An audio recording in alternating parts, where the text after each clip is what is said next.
أعوذ بالله من الشيطان الرجيم.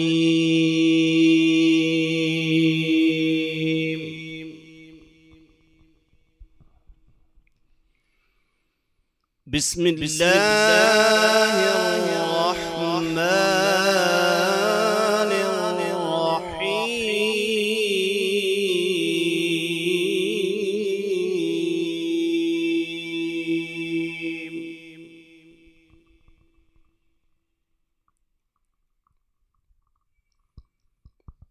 وجاءوا على قميصه بدم كذب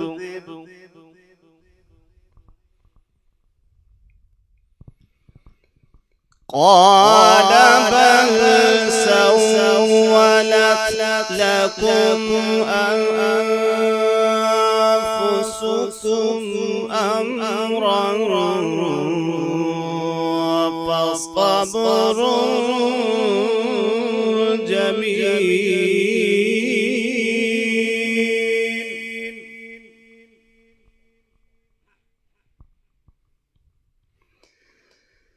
وجاءوا على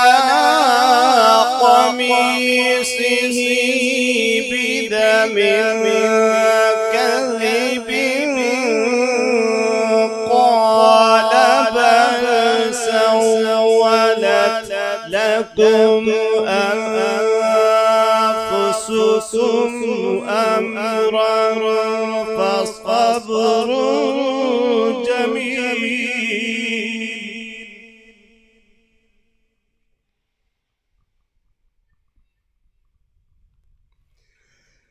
قال بل سولت لكم أنفسكم أمرا فصبر جميل والله المستعان على ما تصفون.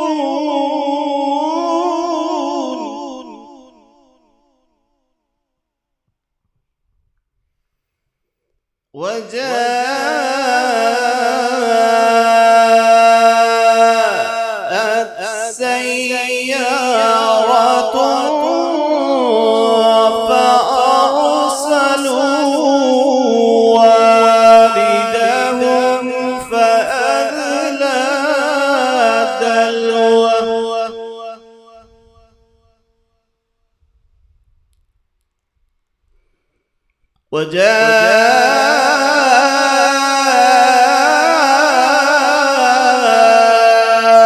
وجاءت سيارة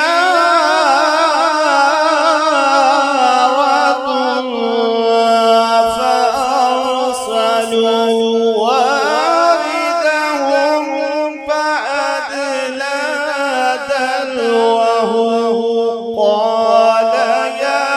بشرى هذا غلام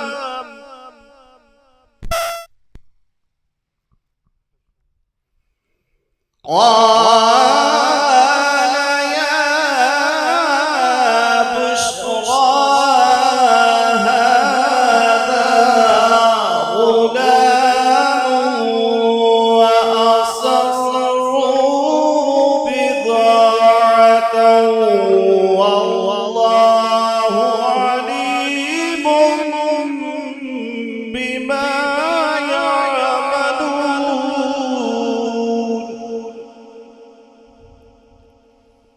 وشروه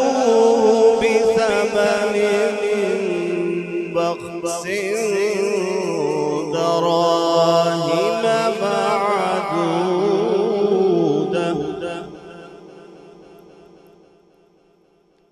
وشروه بثمن بخس دراهم معدودة وكانوا فيه من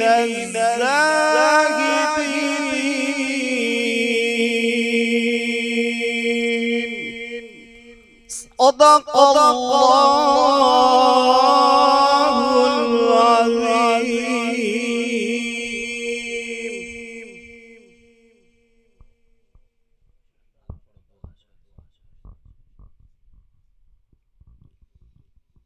صلی اللہ علیہ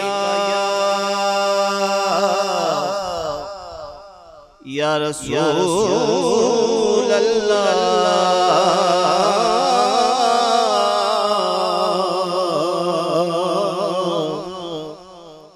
وسلم علیہ یا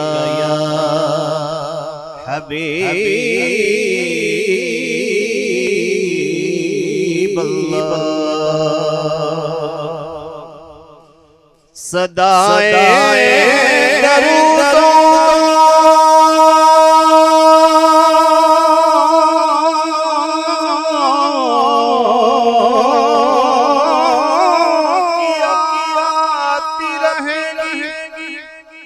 یہ دل شاد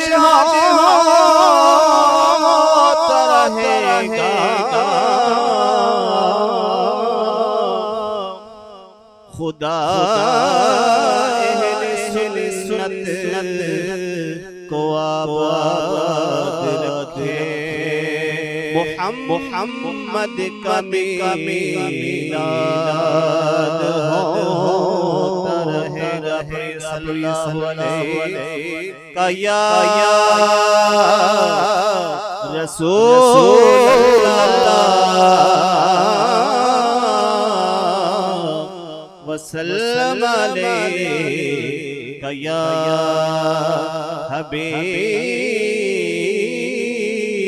حبیب اللہ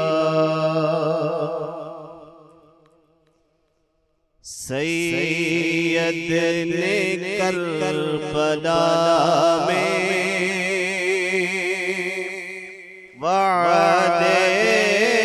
نبھا دیے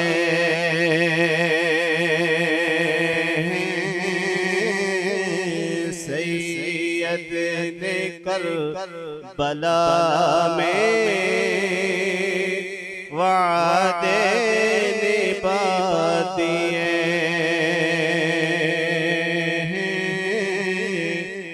دین محمد کے غنچے کھلا دیے دین محمد کے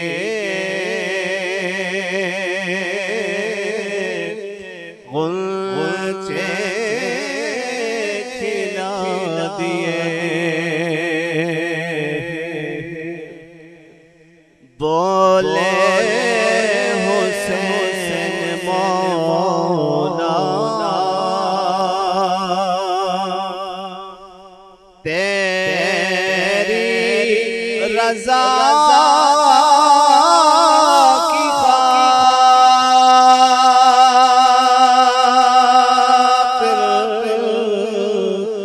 بولے حسین مولا تیری رضا کی خاطر ایک ایک کر کے میں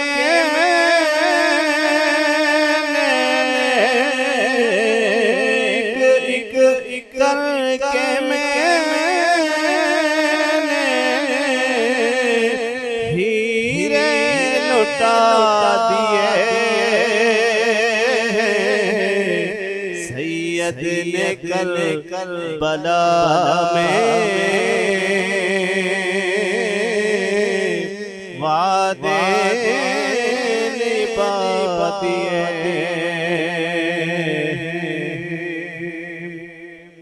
اکبر نے بھی جوانی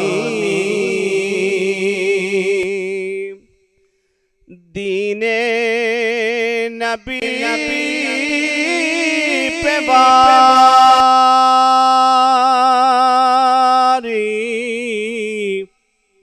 اکبر نے بھی جوانی اور دین نبی پہ واری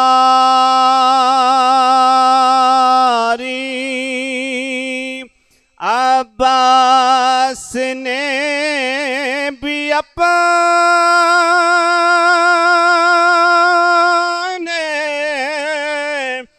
عباس نے بھی اپنے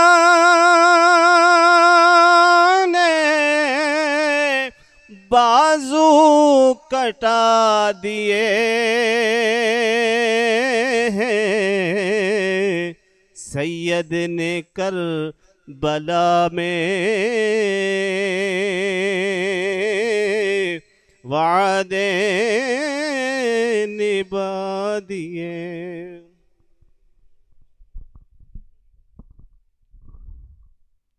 بغیر تاخیر کے درس قرآن کریم اور برہان رشید کی سعادت فرمائیں گے استاذ محترم حضرت علامہ مولانا مفتی محمد اسماعیل حسین نورانی صاحب۔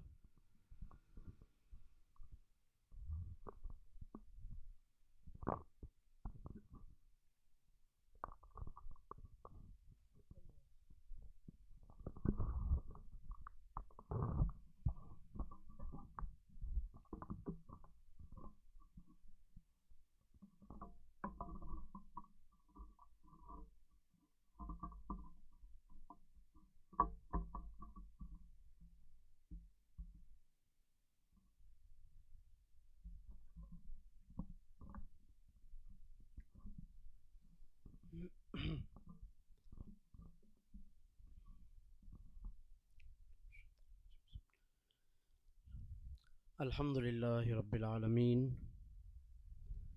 والعاقبۃ للمتقین والصلاة والسلام علی سید الانبیاء والمرسلین اما بعد فاعوذ باللہ من الشیطان الرجیم بسم اللہ الرحمن الرحیم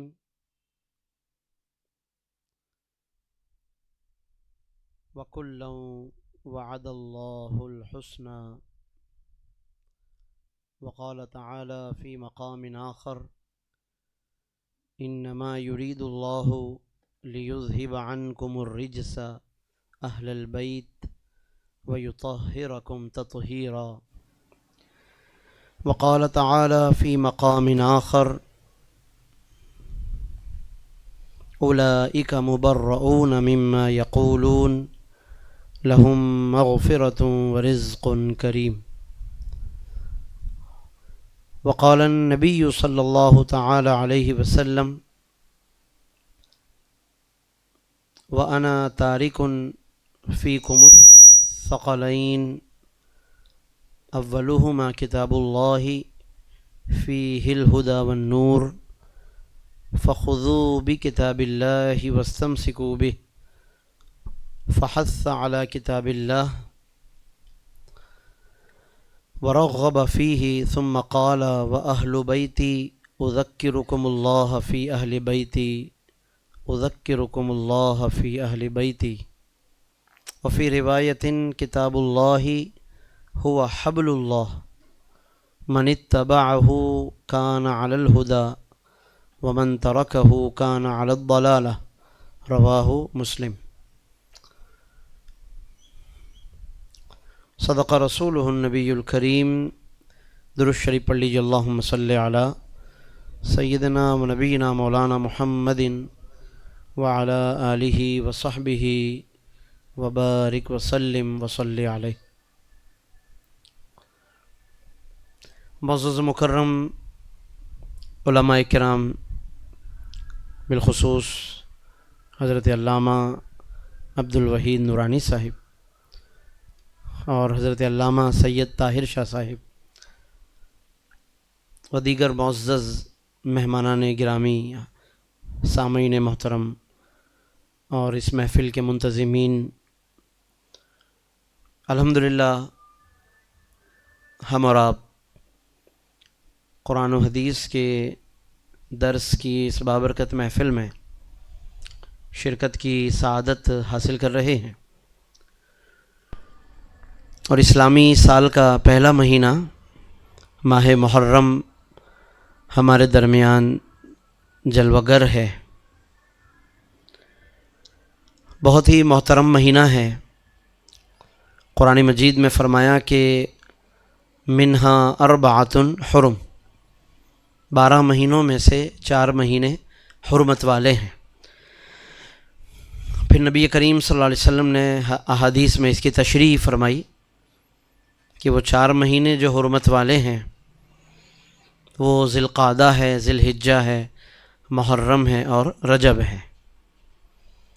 تو ان میں سے ذی القعدہ بھی گزر گیا، ذی الحجہ بھی گزر گیا، محرم چل رہا ہے، اور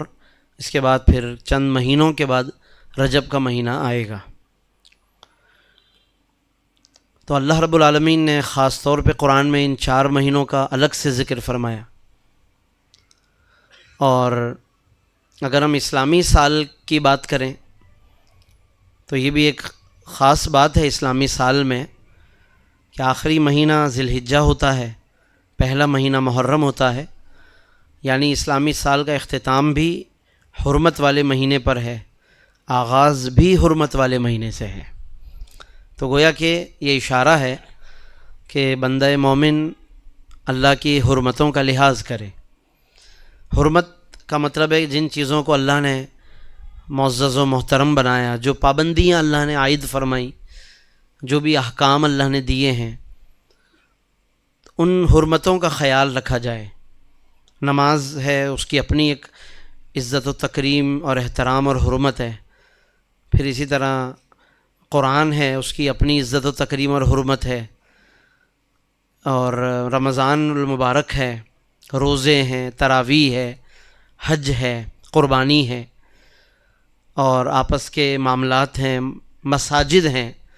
ان سب کی الگ الگ حرمتیں ہیں، اور یہ ساری پھر مل جل کر دین کی حرمت کہلاتی ہیں۔ تو ان کا خیال رکھنا گویا دین کا خیال کرنا ہے۔ تو اس لیے ان 4 مہینوں کے ذریعے یہ پریکٹس ہے کہ بندہ مومن اللہ کی حرمتوں کو پامال نہ کرے۔ حضرت عبداللہ بن عباس فرماتے ہیں رضی اللہ عنہما کہ شروع اسلام میں ان مہینوں کی حرمت یہ تھی کہ ان 4 مہینوں میں جن کا نام ابھی آپ نے سنا، تو ان 4 مہینوں میں جنگ کرنا منع کر دیا گیا، حتیٰ کہ اگر جنگ چل رہی ہوتی تھی اور یہ مہینہ آ جاتا تو اس کو روکنے کا حکم تھا۔ بعد میں فرماتے ہیں کہ اگرچہ یہ منسوخ ہو گیا، یعنی جہاد اور جنگ کا حکم، روکنے کا حکم منسوخ ہو گیا، اور ان مہینوں میں بھی اجازت دے دی گئی، لیکن ان مہینوں کی حرمت یوں برقرار ہے کہ اگر کوئی بندہ ان مہینوں میں نیک اعمال کرے تو اللہ رب العالمین ان مہینوں کی برکت سے اس کے ثواب میں اضافہ فرما دیتا ہے۔ پھر فرماتے ہیں، حضرت ابن عباس فرماتے ہیں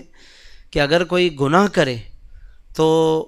ان مہینوں کی بے حرمتی شمار کی جائے گی اور اس کا گناہ بھی بڑھا دیا جائے گا۔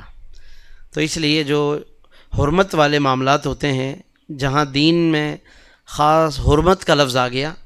تو اس کا خیال رکھنا زیادہ ضروری ہوتا ہے۔ تو اس لیے محرم کا مہینہ اللہ کے نزدیک بہت محترم مہینہ ہے۔ نبی کریم صلی اللہ علیہ وسلم سے جب پوچھا گیا کہ رمضان کے مہینے کے بعد کون سے مہینے کے روزے اللہ کو زیادہ پسند ہیں، یا ایک شخص نے پوچھا کہ میں کون سے مہینے کے روزے رکھوں رمضان کے بعد، رمضان کے علاوہ، تو آپ صلی اللہ علیہ وسلم نے محرم کا ہی ذکر فرمایا کہ محرم کے روزے اللہ کو رمضان کے بعد سب سے زیادہ محبوب ہیں اور پسند ہیں۔ پھر اس کے اندر یعنی پورے محرم میں یہ پہلا عشرہ جو گزر گیا، عاشورہ پر مہینہ عشرہ ختم ہو گیا، وہ زیادہ پسندیدہ ہے، زیادہ اس کی فضیلت ہے، کیونکہ قرآن مجید میں سورہ والفجر میں فرمایا کہ ولیال عشر، 10 راتوں کی قسم. تو بعض علماء نے اس سے ذی الحجہ کی 10 راتیں مراد لی اور بعض مفسرین نے اس سے محرم کی 10 راتیں مراد لی. یہ بھی اقوال مفسرین نے کتابوں میں بیان کیے ہوئے ہیں. تو چاہے ذی الحجہ ہو چاہے محرم ہو، وہ بھی حرمت والا مہینہ ہے، یہ بھی حرمت والا مہینہ ہے. تو ولیال عشر کہہ کر اللہ رب العزت نے 10 راتوں کی قسم ارشاد فرمائی. تو اگر محرم کی راتیں بالفرض مراد ہیں اس آیت میں، تو اس کی یہ آخری شب تھی، شب عاشور جو گزر گئی. اور سب سے پھر افضل ترین، پورے محرم میں سب سے افضل شب اور سب سے افضل دن وہی ہے عاشورہ کا دن، جس کے روزے کے بارے میں حضور علیہ السلام نے فرمایا کہ مجھے امید ہے کہ اس کا روزہ یعنی عاشورہ کا روزہ وہ گزشتہ 1 سال کے گناہوں کی معافی کا ذریعہ بن جائے گا. ایک روزے کی بھی اجازت دی گئی ہے، 2 روزے رکھنا افضل ہے، لیکن 1 روزہ بھی رکھ سکتے ہیں. تو بہرحال محرم کا مہینہ بڑا محترم ہے. اچھا، جو لوگ روزہ نہیں بھی رکھ پائے، پہلے عشرے میں 10 دن، پورے 10 دنوں میں کوئی بھی روزہ نہیں رکھ پائے اور وہ محرم کی فضیلت پانا چاہتے ہیں، تو ایسی بھی بعض احادیث موجود ہیں کہ جن میں پورے محرم کے اندر روزے کی فضیلت بیان فرمائی گئی. جیسے مثال کے طور پر ایک حدیث ہے، غالباً حضرت عبداللہ ابن عباس ہی اس کے راوی ہیں رضی اللہ عنہما، کہ نبی کریم صلی اللہ علیہ وسلم نے فرمایا کہ جس نے 1 روزہ بھی رکھا پورے محرم میں کسی بھی دن کا، تو وہ 1 روزہ 30 دن روزہ رکھنے کے برابر ہے اللہ کے نزدیک، یعنی پورے مہینے کے برابر ہے. تو اس لیے ہو سکے اگر جب کوئی موقع مل جائے اس محرم کے مہینے میں تو کوئی 1 روزہ اور رکھ لیں. جنہوں نے رکھا ہے پہلے وہ بھی مزید آگے اہتمام کریں تو اچھی بات ہے. جیسے مثال کے طور پر اگر پیر کے دن کا روزہ رکھ لیا جائے، اگر یہ ممکن ہو، یا جمعرات کا روزہ رکھ لیا جائے، کیونکہ پیر اور جمعرات کا آپ صلی اللہ علیہ وسلم ویسے بھی پسند فرماتے تھے. محرم کے علاوہ بھی الگ الگ احادیث آئی ہیں، پیر کے روزے کی الگ حدیثیں ہیں، جمعرات کی الگ ہیں. مثلا امام مسلم نے باب باندھا، باب صوم یوم الاثنین، پیر کے دن روزہ رکھنے کا بیان، ٹھیک ہے. پھر جمعرات کے روزے کا عنوان الگ قائم کیا، امام ترمذی نے قائم کیا، باب صوم یوم الخمیس، جمعرات کے دن روزہ رکھنے کا بیان. تو اس میں پوچھا گیا کہ پیر کے دن کے بارے میں پوچھا گیا کہ آپ روزہ کیوں رکھتے ہیں؟ تو حضور علیہ السلام نے فرمایا فیہ ولدت وفیہ انزل علیہ، اسی دن میری ولادت ہوئی اور اسی دن مجھ پر قرآن نازل ہوا، پیر کے دن یعنی آغاز ہوا قرآن کا. اور جمعرات کا پوچھا گیا کہ آپ صلی اللہ علیہ وسلم جمعرات کا روزہ کیوں رکھتے ہیں؟ تو ارشاد فرمایا کہ اس دن اللہ کی بارگاہ میں پورے ہفتے کے اعمال پیش ہوتے ہیں، میں چاہتا ہوں کہ میرا عمل پیش ہو تو میں روزے کی حالت میں ہوں. تو جمعرات کا روزہ بھی آپ صلی اللہ علیہ وسلم نے پسند فرمایا ہے. تو بہرحال کوئی سا بھی موقع مل جائے تو بہت زیادہ یہ محبوب عمل ہے روزہ رکھنا، اور اس میں محرم کی فضیلت بھی شامل ہو سکتی ہے اور درمیان کے دنوں کی فضیلت بھی شامل ہو سکتی ہے. حضرت ام المومنین سیدہ حفصہ رضی اللہ تعالیٰ عنہ بنت سیدنا فاروق اعظم رضی اللہ عنہ ام المومنین فرماتی ہیں کہ 4 چیزیں ہیں نفلی کاموں میں، یعنی 4 چیزیں ایسی ہیں کہ جو نبی کریم صلی اللہ علیہ وسلم نے جس کی کبھی حضور نے ترک نہیں کیا، اس کو 4 چیزوں کی ہمیشہ حضور نے پابندی فرمائی نفلی چیزوں میں. یعنی فرماتی ہیں کہ ایک تو یہ 10 ذی الحجہ کے روزے ہیں، جو مہینہ گزر گیا قربانی کا، اس کے شروع کے روزے 9 روزے، کیونکہ 10ویں دن تو بقرعید ہے تو وہ تو روزہ نہیں رکھ سکتے، 9 روزے یہ آپ صلی اللہ علیہ وسلم نے کبھی ترک نہیں فرمائے. اور عاشورہ کا روزہ یہ آپ صلی اللہ علیہ وسلم نے کبھی ترک نہیں فرمایا. اور ایام بیز کے روزے یعنی ہر مہینے کی 13، 14، 15 چاند کی 13، 14، 15 کی تاریخ کے روزے، یہ 3 روزے. اور فجر کی 2 سنتیں یہ آپ صلی اللہ علیہ وسلم نے کبھی ترک نہیں فرمائی. یعنی اس میں یہ اشارہ ہے کہ آپ صلی اللہ علیہ وسلم نے ان باتوں سے کی طرف بڑی رغبت رکھی اور لوگوں کو بھی ترغیب دلائی. فجر کی 2 سنتوں کا بار بار ذکر ہمیں ملتا ہے احادیث میں کہ حضور علیہ السلام نے بہت اس کی تاکید فرمائی ہے. اس لیے بعض علماء نے ان دونوں سنتوں کو واجب کے قریب قرار دیا ہے. واجب کے یعنی اور سنتیں رہ جاتی ہیں تو ان کی قضا نہیں ہوتی، فجر کی سنتیں رہ جائیں تو اسی دن کم سے کم زوال کا وقت شروع ہونے سے پہلے یہ علماء نے لکھا ہے کہ اگر بندہ لیٹ فجر پڑھے اس دن زوال سے پہلے تو سنتیں بھی ساتھ میں پڑھے. یعنی یہ اس کی تاکید کی وجہ سے ہے، ورنہ نماز کا ٹائم جب نکل جائے تو سنتیں پھر دوبارہ ادا نہیں کی جاتی، پھر موقدہ تھیں تو اللہ سے توبہ کرنی ہے، معافی طلب کرنی چاہیے. لیکن فجر کا اس قدر اہتمام آیا ہے کہ آپ صلی اللہ علیہ وسلم نے کبھی اس کو 2 سنتوں کو ترک نہیں فرمایا. اور اس میں ایک اشارہ اور بھی ہے، وہ یہ کہ جب 2 سنتوں سے اس قدر رغبت ہے آپ صلی اللہ علیہ وسلم کو، تو سوچئے کہ فجر کے فرضوں سے کتنی محبت ہوگی حضور کو. اور وہ عام طور پر ہمارے معاشرے میں لوگ چھوڑ دیتے ہیں، ترک کر دیتے ہیں. فجر کی نماز کو تو چھوڑ دینا عام بات ہے، یعنی قضا کرنا عام بات ہے. اچھا کتنے تو وہ ہیں جو قضا کرتے ہیں، کتنے جو ہے پڑھتے ہی نہیں ہیں، بالکل نہیں پڑھتے. کتنے جو دیر سے اٹھ کے پڑھ لیتے ہیں یا قضاؤں میں شامل کر لیتے ہیں اور پڑھتے رہتے ہیں. لیکن کتنے ہیں کہ جو پڑھتے ہی نہیں ہیں، بالکل اس کو چھوڑا ہی ہوا ہے اس معاملے کو، اور کوئی توجہ بھی نہیں ہے. تو اس حدیث پاک سے جو ابھی آپ نے سنی، سیدہ حفصہ رضی اللہ عنہا سے، ام المومنین سے روایت ہے یہ کہ 4 چیزیں انہوں نے بتائیں. ان میں ایک چیز ہے فجر کی 2 سنتیں. تو جب سنتیں اس قدر حضور علیہ السلام نے پابندی فرمائی اور اس قدر اس سے محبت فرمائی، بعض روایتوں میں فرمایا کہ فجر کی یہ 2 سنتیں مجھے دنیا و ما فیہا، یعنی پوری دنیا اور جو کچھ دنیا میں ہے وہ سب سے زیادہ بہتر ہے میرے نزدیک. یہ بھی بعض حدیث ہیں. تو اس قدر سنتوں کی رغبت دلائی ہے، تو فرضوں کا پھر کیا کہنا. اس لیے امتی کو، غلامان مصطفیٰ کو اور رسول اللہ صلی اللہ علیہ وسلم سے محبت رکھنے والوں کو ضرور اہتمام کرنا چاہیے. بہرحال محرم کی بات چل رہی تھی. یہ پہلا مہینہ ہے اسلامی سال کا، حرمت والے مہینے سے آغاز ہے ہمارے اسلامی سال کا. تو ہمیں پھر پورے سال اس بات کا خیال رکھنا چاہیے کہ ہم اللہ کی حرمتوں کی پابندی کریں، اس کی حرمتوں کا لحاظ کریں. ہماری جو آنکھیں ہیں، نگاہیں ہیں، کان ہیں، زبان ہے، ہاتھ ہیں، پاؤں، ان سب چیزوں کے ساتھ حرمتیں وابستہ ہیں.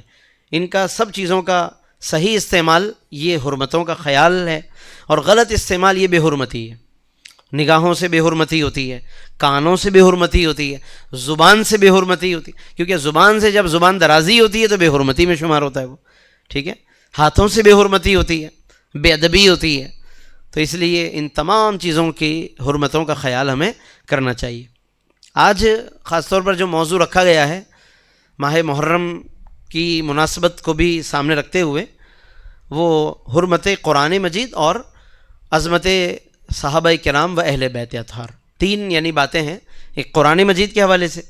ایک صحابہ کرام کے حوالے سے، اور ایک اہل بیت رسول، اہل بیت مصطفیٰ صلی اللہ علیہ وسلم کے حوالے سے. اور اگر اس تمام کو اگر ہم جمع کر لیں اس طور پر کہ ہم یہ دیکھیں کہ نبی کریم صلی اللہ علیہ وسلم نے احادیث مبارکہ میں قرآن مجید اور اہل بیت کا ذکر فرمایا،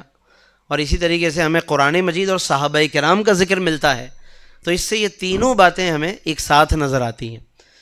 الگ الگ تو حدیثیں بھی سب موضوعات پر آئی ہوئی ہیں. قرآن مجید پر الگ آیتیں اور حدیثیں موجود ہیں. جیسے مثال کے طور پر فرمایا کہ ذالک الکتاب لا ریب فیہ، یہ وہ کتاب مقدس اور کتاب مبارک ہے کہ جس میں کوئی شک کی گنجائش نہیں ہے. ھدی للمتقین، یہ پرہیزگاروں کے لیے ہدایت ہے. کہیں فرمایا کہ ھدی للناس، یہ تمام لوگوں کے لیے ہدایت ہے. پھر اسی طرح سورہ واقعہ میں فرمایا انہ لقرآن کریم، یہ قرآن کریم ہے، یعنی یہ قرآن بڑی کریم اور مکرم کتاب ہے. کریم کے پھر کئی معنی علماء نے بیان فرمائے ہیں کہ یہ قرآن مجید جو ہے بڑی نوازنے والی کتاب ہے، کہ اس کا ایک لفظ پڑھنے پر اللہ رب العالمین جو ہے وہ 10 نیکیاں عطا فرماتا ہے. اس لیے حدیث میں فرمایا کہ الف لام میم جو ہے، فرمایا کہ میں نہیں کہتا کہ یہ ایک لفظ ہے، بلکہ الف الگ ہے، لام الگ ہے، میم الگ ہے. اور ایک پر 10 ہے، تو جس نے الف لام میم پڑھا تو 3 لفظوں کو پڑھنے پر اللہ اس کو 30 نیکیاں عطا فرمائے گا. یہ قرآن کا کرم ہے، یعنی انہ لقرآن کریم، یہ قرآن بڑی کریم یعنی کرم والی کتاب ہے. اس کا دریائے سخاوت بہت زیادہ بہتا رہتا ہے اور بہت زیادہ نوازنے والی کتاب ہے. دیکھیں دنیا میں بھی نوازتی عزتیں ملتی ہیں. جو پڑھ لیتا ہے اس کو اللہ رب العالمین بڑا سرخرو فرماتا ہے. گھر میں کوئی قرآن کا حافظ ہوتا ہے تو وہ دیگر لوگوں کے مقابلے میں زیادہ قابل احترام ہوتا ہے. اس کو کہیں آتا جاتا ہے اور قرآن اگر اس نے سنبھالا ہوا ہے، قرآن کو اپنی پہچان بنایا ہوا ہے، تو اس کی ظاہر عزت و تکریم ہوتی ہے. مساجد میں یا کہیں بھی آنے جانے میں یہ قرآن کی وہ عطائیں ہیں جو دنیا میں بھی ہیں، قبر میں بھی ہیں، آخرت میں بھی ہیں. اور جو اجر و ثواب جتنا حضور علیہ السلام نے بیان فرمایا، یہ آخرت کی عطائیں اور کرم نوازیاں ہیں قرآن مجید کی. پھر اس کے علاوہ جو احادیث میں ثواب کے بڑھنے کا بتایا گیا وہ بھی ہے. پھر اس کے علاوہ قرآن مجید کے اندر وسعت بھی بہت زیادہ ہے. ٹھیک ہے، اس کے ذریعے سے آدمی کو قرآن مجید اپنے قریب کر لیتا ہے. جب آدمی ایک دفعہ اس میں شامل اور داخل ہو جاتا ہے تو اس کا ذوق بڑھتا رہتا ہے. مثلا جو قرات کرنے والے لوگ ہیں وہ اس میں آگے بڑھتے چلے جاتے ہیں، حفظ والے ہیں وہ اس میں آگے بڑھتے ہیں، بار بار پڑھتے ہیں، پھر پکا کرتے ہیں اور پڑھتے ہیں، پھر مختلف جگہوں پہ وہ پڑھتے سناتے رہتے ہیں، ختم شریف کرتے رہتے ہیں. جو علماء ہیں وہ اس کے فہم اور باریکیوں میں غور کرتے ہیں، جو مفسرین ہیں جو ان سے آگے ہیں وہ اس کی تفسیر میں غور کرتے رہتے ہیں.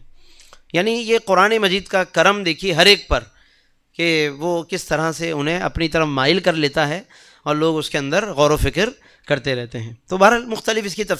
تفاسیر اور تشریحات کی گئی ہیں. انہ لقرآن کریم فی کتاب مکنون، اور فرمایا کہ یہ محفوظ کتاب میں ہے، مطلب لوح محفوظ میں لکھا ہوا ہے یہ، لا یمسہ الا المطہرون. اب یہ قرآن مجید کا اہتمام بتایا گیا، اس کی عزت بتائی گئی ہے کہ اس کو وہی لوگ چھوئیں کہ جو پاکیزہ ہیں. ہاتھ لگانے کا یہ ایک حکم بتایا گیا. چونکہ ہماری اس نشست میں کچھ فقہی باتیں بھی ہوتی ہیں تو اس حوالے سے یہ بات عرض کر رہا ہوں کہ قرآن مجید کو بے وضو ہاتھ لگانے سے منع فرمایا گیا. ہاں اگر آپ خالی بے وضو ہیں، صرف وضو آپ نے ابھی نہیں کیا ہوا تو ہاتھ نہیں لگا سکتے، لیکن زبانی پڑھ سکتے ہیں، آتے جاتے چلتے پھرتے اٹھتے بیٹھتے لیٹے ہوئے بھی پڑھ سکتے ہیں. جیسے بعضوں کا سستی ہو رہی ہوتی ہے، وضو کرنے کا دل نہیں چاہتا لیکن قرآن پڑھنے کا دل چاہ رہا ہوتا ہے. ٹھیک ہے، اب وہ ہمت نہیں ہوتی کہ وضو کرنے جائیں، کبھی سردی کی وجہ سے کبھی ویسے ہی، تو لیٹے لیٹے کچھ پڑھنے کا دل چاہتا ہے، ٹیک لگا کر پڑھنے کا دل چاہتا ہے. تو یہ تمام کیفیات میں قرآن مجید پڑھ سکتے ہیں. بس کوئی حالت ایسی نہ ہو جو بے ادبی میں شمار ہوتی ہو، بیہودہ انداز ہو، بیہودہ یا بے ادبی کا انداز ہو، وہ مناسب نہیں ہے. ہاں بہت مہذب طریقے سے آپ لیٹے ہوئے ہیں، مہذب طریقے سے پاؤں پھیلائے ہوئے ہیں اور آپ احترام سے بیٹھے ہوئے ہیں، ٹیک لگایا ہوا، کوئی حرج نہیں ہے، تلاوت کر سکتے ہیں. بعضوں کا شیطانی وسوسہ ڈالتا ہے کہ بھائی آپ تو اس طرح بیٹھے ہوئے ہیں تو ایسے میں کیا تلاوت کرنا، کیا پڑھنا، اس سے بہتر ہے کہ موبائل پہ کوئی گیم کھیل لو. تو یوں شیطان یہ قرآن سے روک کر پھر موبائل میں لگا دیتا ہے، یا جی کچھ اور ایسے دیکھتے رہو بیٹھے ہوئے، تو یوں آدمی کو اس میں وہ انوالو کر دیتا ہے. تو یہ بات یاد رکھیے کہ شیطان کے وسوسے ہیں وہ تلاوت کو روکنے کے لیے، حتیٰ کہ اسی طرح کے وسوسے درود شریف کے بارے میں بھی آتے ہیں کہ بھائی درود شریف کے لیے تو بڑا احترام ہونا چاہیے، بڑا ادب ہونا چاہیے، تو میں تو اس طرح ٹیک لگا کے بیٹھا ہوں، پاؤں پھیلائے ہوئے میں نے، تو چلیں جی میں پھر آرام سے ہی پڑھوں گا بعد میں، تو ابھی میں کوئی ایسی موبائل پہ ادھر ادھر کی چیزیں دیکھ لیتا ہوں. یوں پھر شیطان اس کو الجھا دیتا ہے اور ادھر ادھر لگا دیتا ہے. لہٰذا جب کبھی دل میں ذوق اور شوق پیدا ہو اور کچھ پڑھنے کا دل چاہے تو آدمی بس اپنے آپ کو کچھ سمیٹ کر یا کوئی چادر اپنے اوپر ڈال لیں پاؤں پر، پاؤں بھلے پھیلا کے رکھیں، ٹیک لگا کے رکھیں، کوئی حرج نہیں ہے، لیٹے بیٹھے. قرآن مجید میں فرمایا الذین یذکرون اللہ قیاما وقعودا وعلی جنوبہم، کہ اللہ کے بندے وہ ہیں کہ جو اللہ کا ذکر کرتے رہتے ہیں قیاماً کھڑے ہو کر بھی، اور قعوداً بیٹھ کر بھی، وعلی جنوبہم لیٹے ہوئے بھی. تو یہ تو خود اللہ رب العالمین نے بھی قرآن میں ذکر فرمایا کہ میرے بندے مجھے یاد کرتے رہتے ہیں، میرا ذکر کرتے ہیں، تو اللہ پاک اس کو پسند فرماتا ہے. اسی طرح راستوں سے گزرتے ہوئے بھی، آتے جاتے بھی پڑھ سکتے ہیں، سوائے اس کے کہ کوئی ایسا راستہ ہو کہ جہاں پر بدبودار ہو یا کچرا ہو یا اور اس طرح کا غلط وہ گٹر کا پانی کوئی جمع ہوتا ہے اور بدبو آ رہی ہے کہ وہاں سے تو کچھ بولنا اور گزرنا مشکل ہوتا ہے. تو ایسے میں ظاہر ہے کہ کچھ بھی تلاوت کرنا پڑھنا مناسب نہیں ہے، وہاں سے جلد از جلد گزر جانا چاہیے. پھر کوئی پاکیزہ جگہ آ جائے تو پڑھتے ہوئے جا سکتے ہیں. تو الغرض کہ قرآن مجید کو جتنا ہو سکے ہمیں پڑھنا چاہیے، تلاوت کرنا چاہیے. تو بہرحال میں عرض یہ کر رہا تھا کہ ہاتھ لگانے کے لیے حکم یہ کہ باوضو ہوں، آپ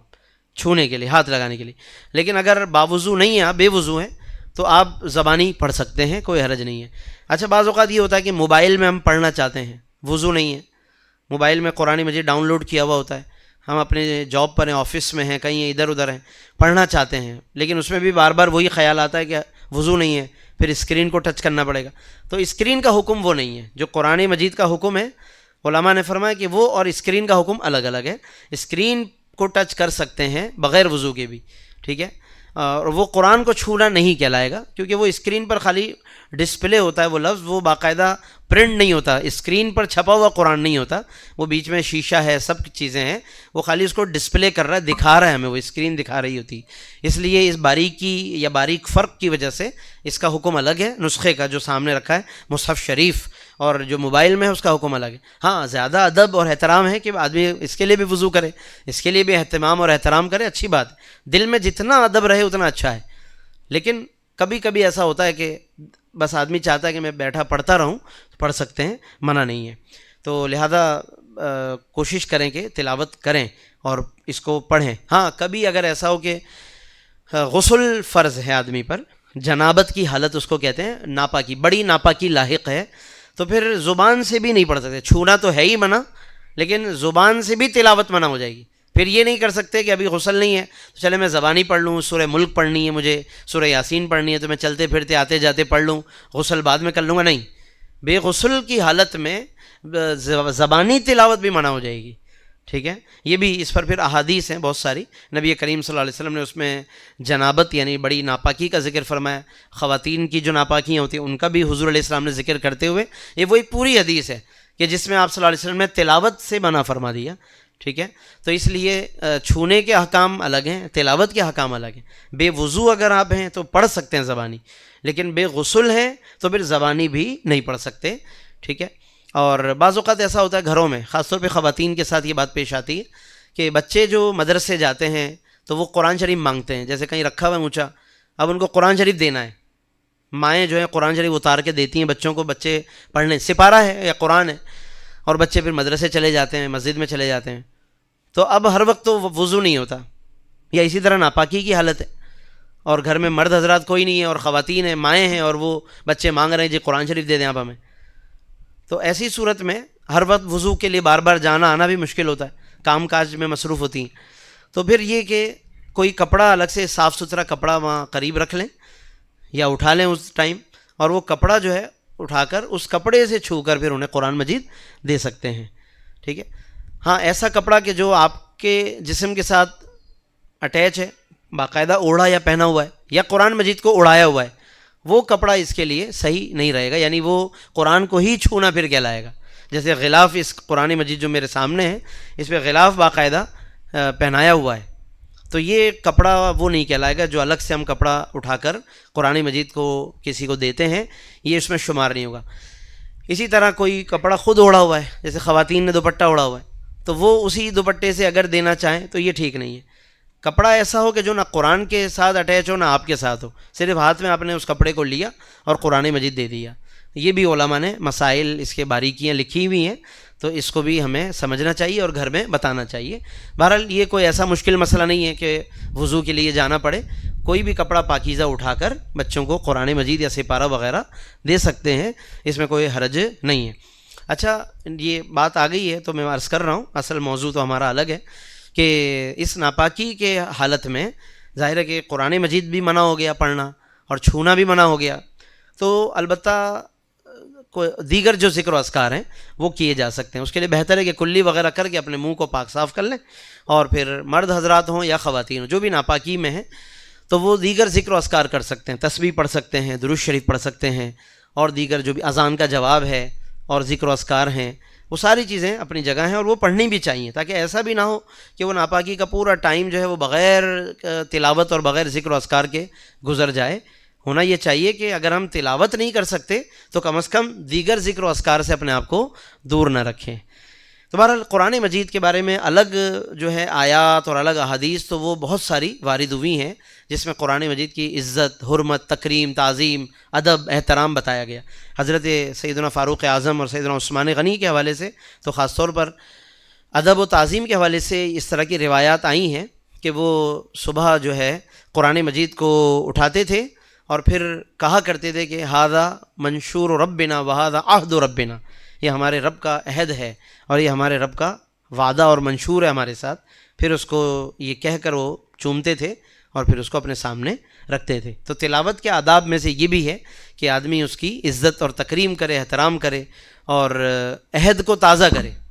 اصل عملی تقاضا یہ ہے کہ قرآن مجید کے ساتھ جو صاحب ایمان کا تعلق ہے وہ عہد کا ہے، یعنی اللہ کا یہ مجھ سے ایک عہد ہے اور میرا اللہ سے عہد ہے، جو اللہ نے مجھے اندر فرمایا ہوا ہے کرنے کا یا بچنے کا، تو ان چیزوں کا یہ میرا ایک معاہدہ ہے اللہ کے ساتھ، ایک ایگریمنٹ ہے یہ اللہ کے ساتھ. تو اس لیے جب قرآن مجید اٹھائیں تو صحابہ کرام کے اس طریقے کو فالو کرتے ہوئے یہ جملہ ذہن میں لائیں کہ ھذا عہد ربنا، یہ ہمارے رب کا عہد ہے ہمارے ساتھ، یعنی کہ ہمارا اللہ کے ساتھ ایک وعدہ اور معاہدہ ہے اور میں آیا اس کے اوپر چل رہا ہوں یا نہیں چل رہا ہوں، پھر اس طرف توجہ بھی کرنی چاہیے.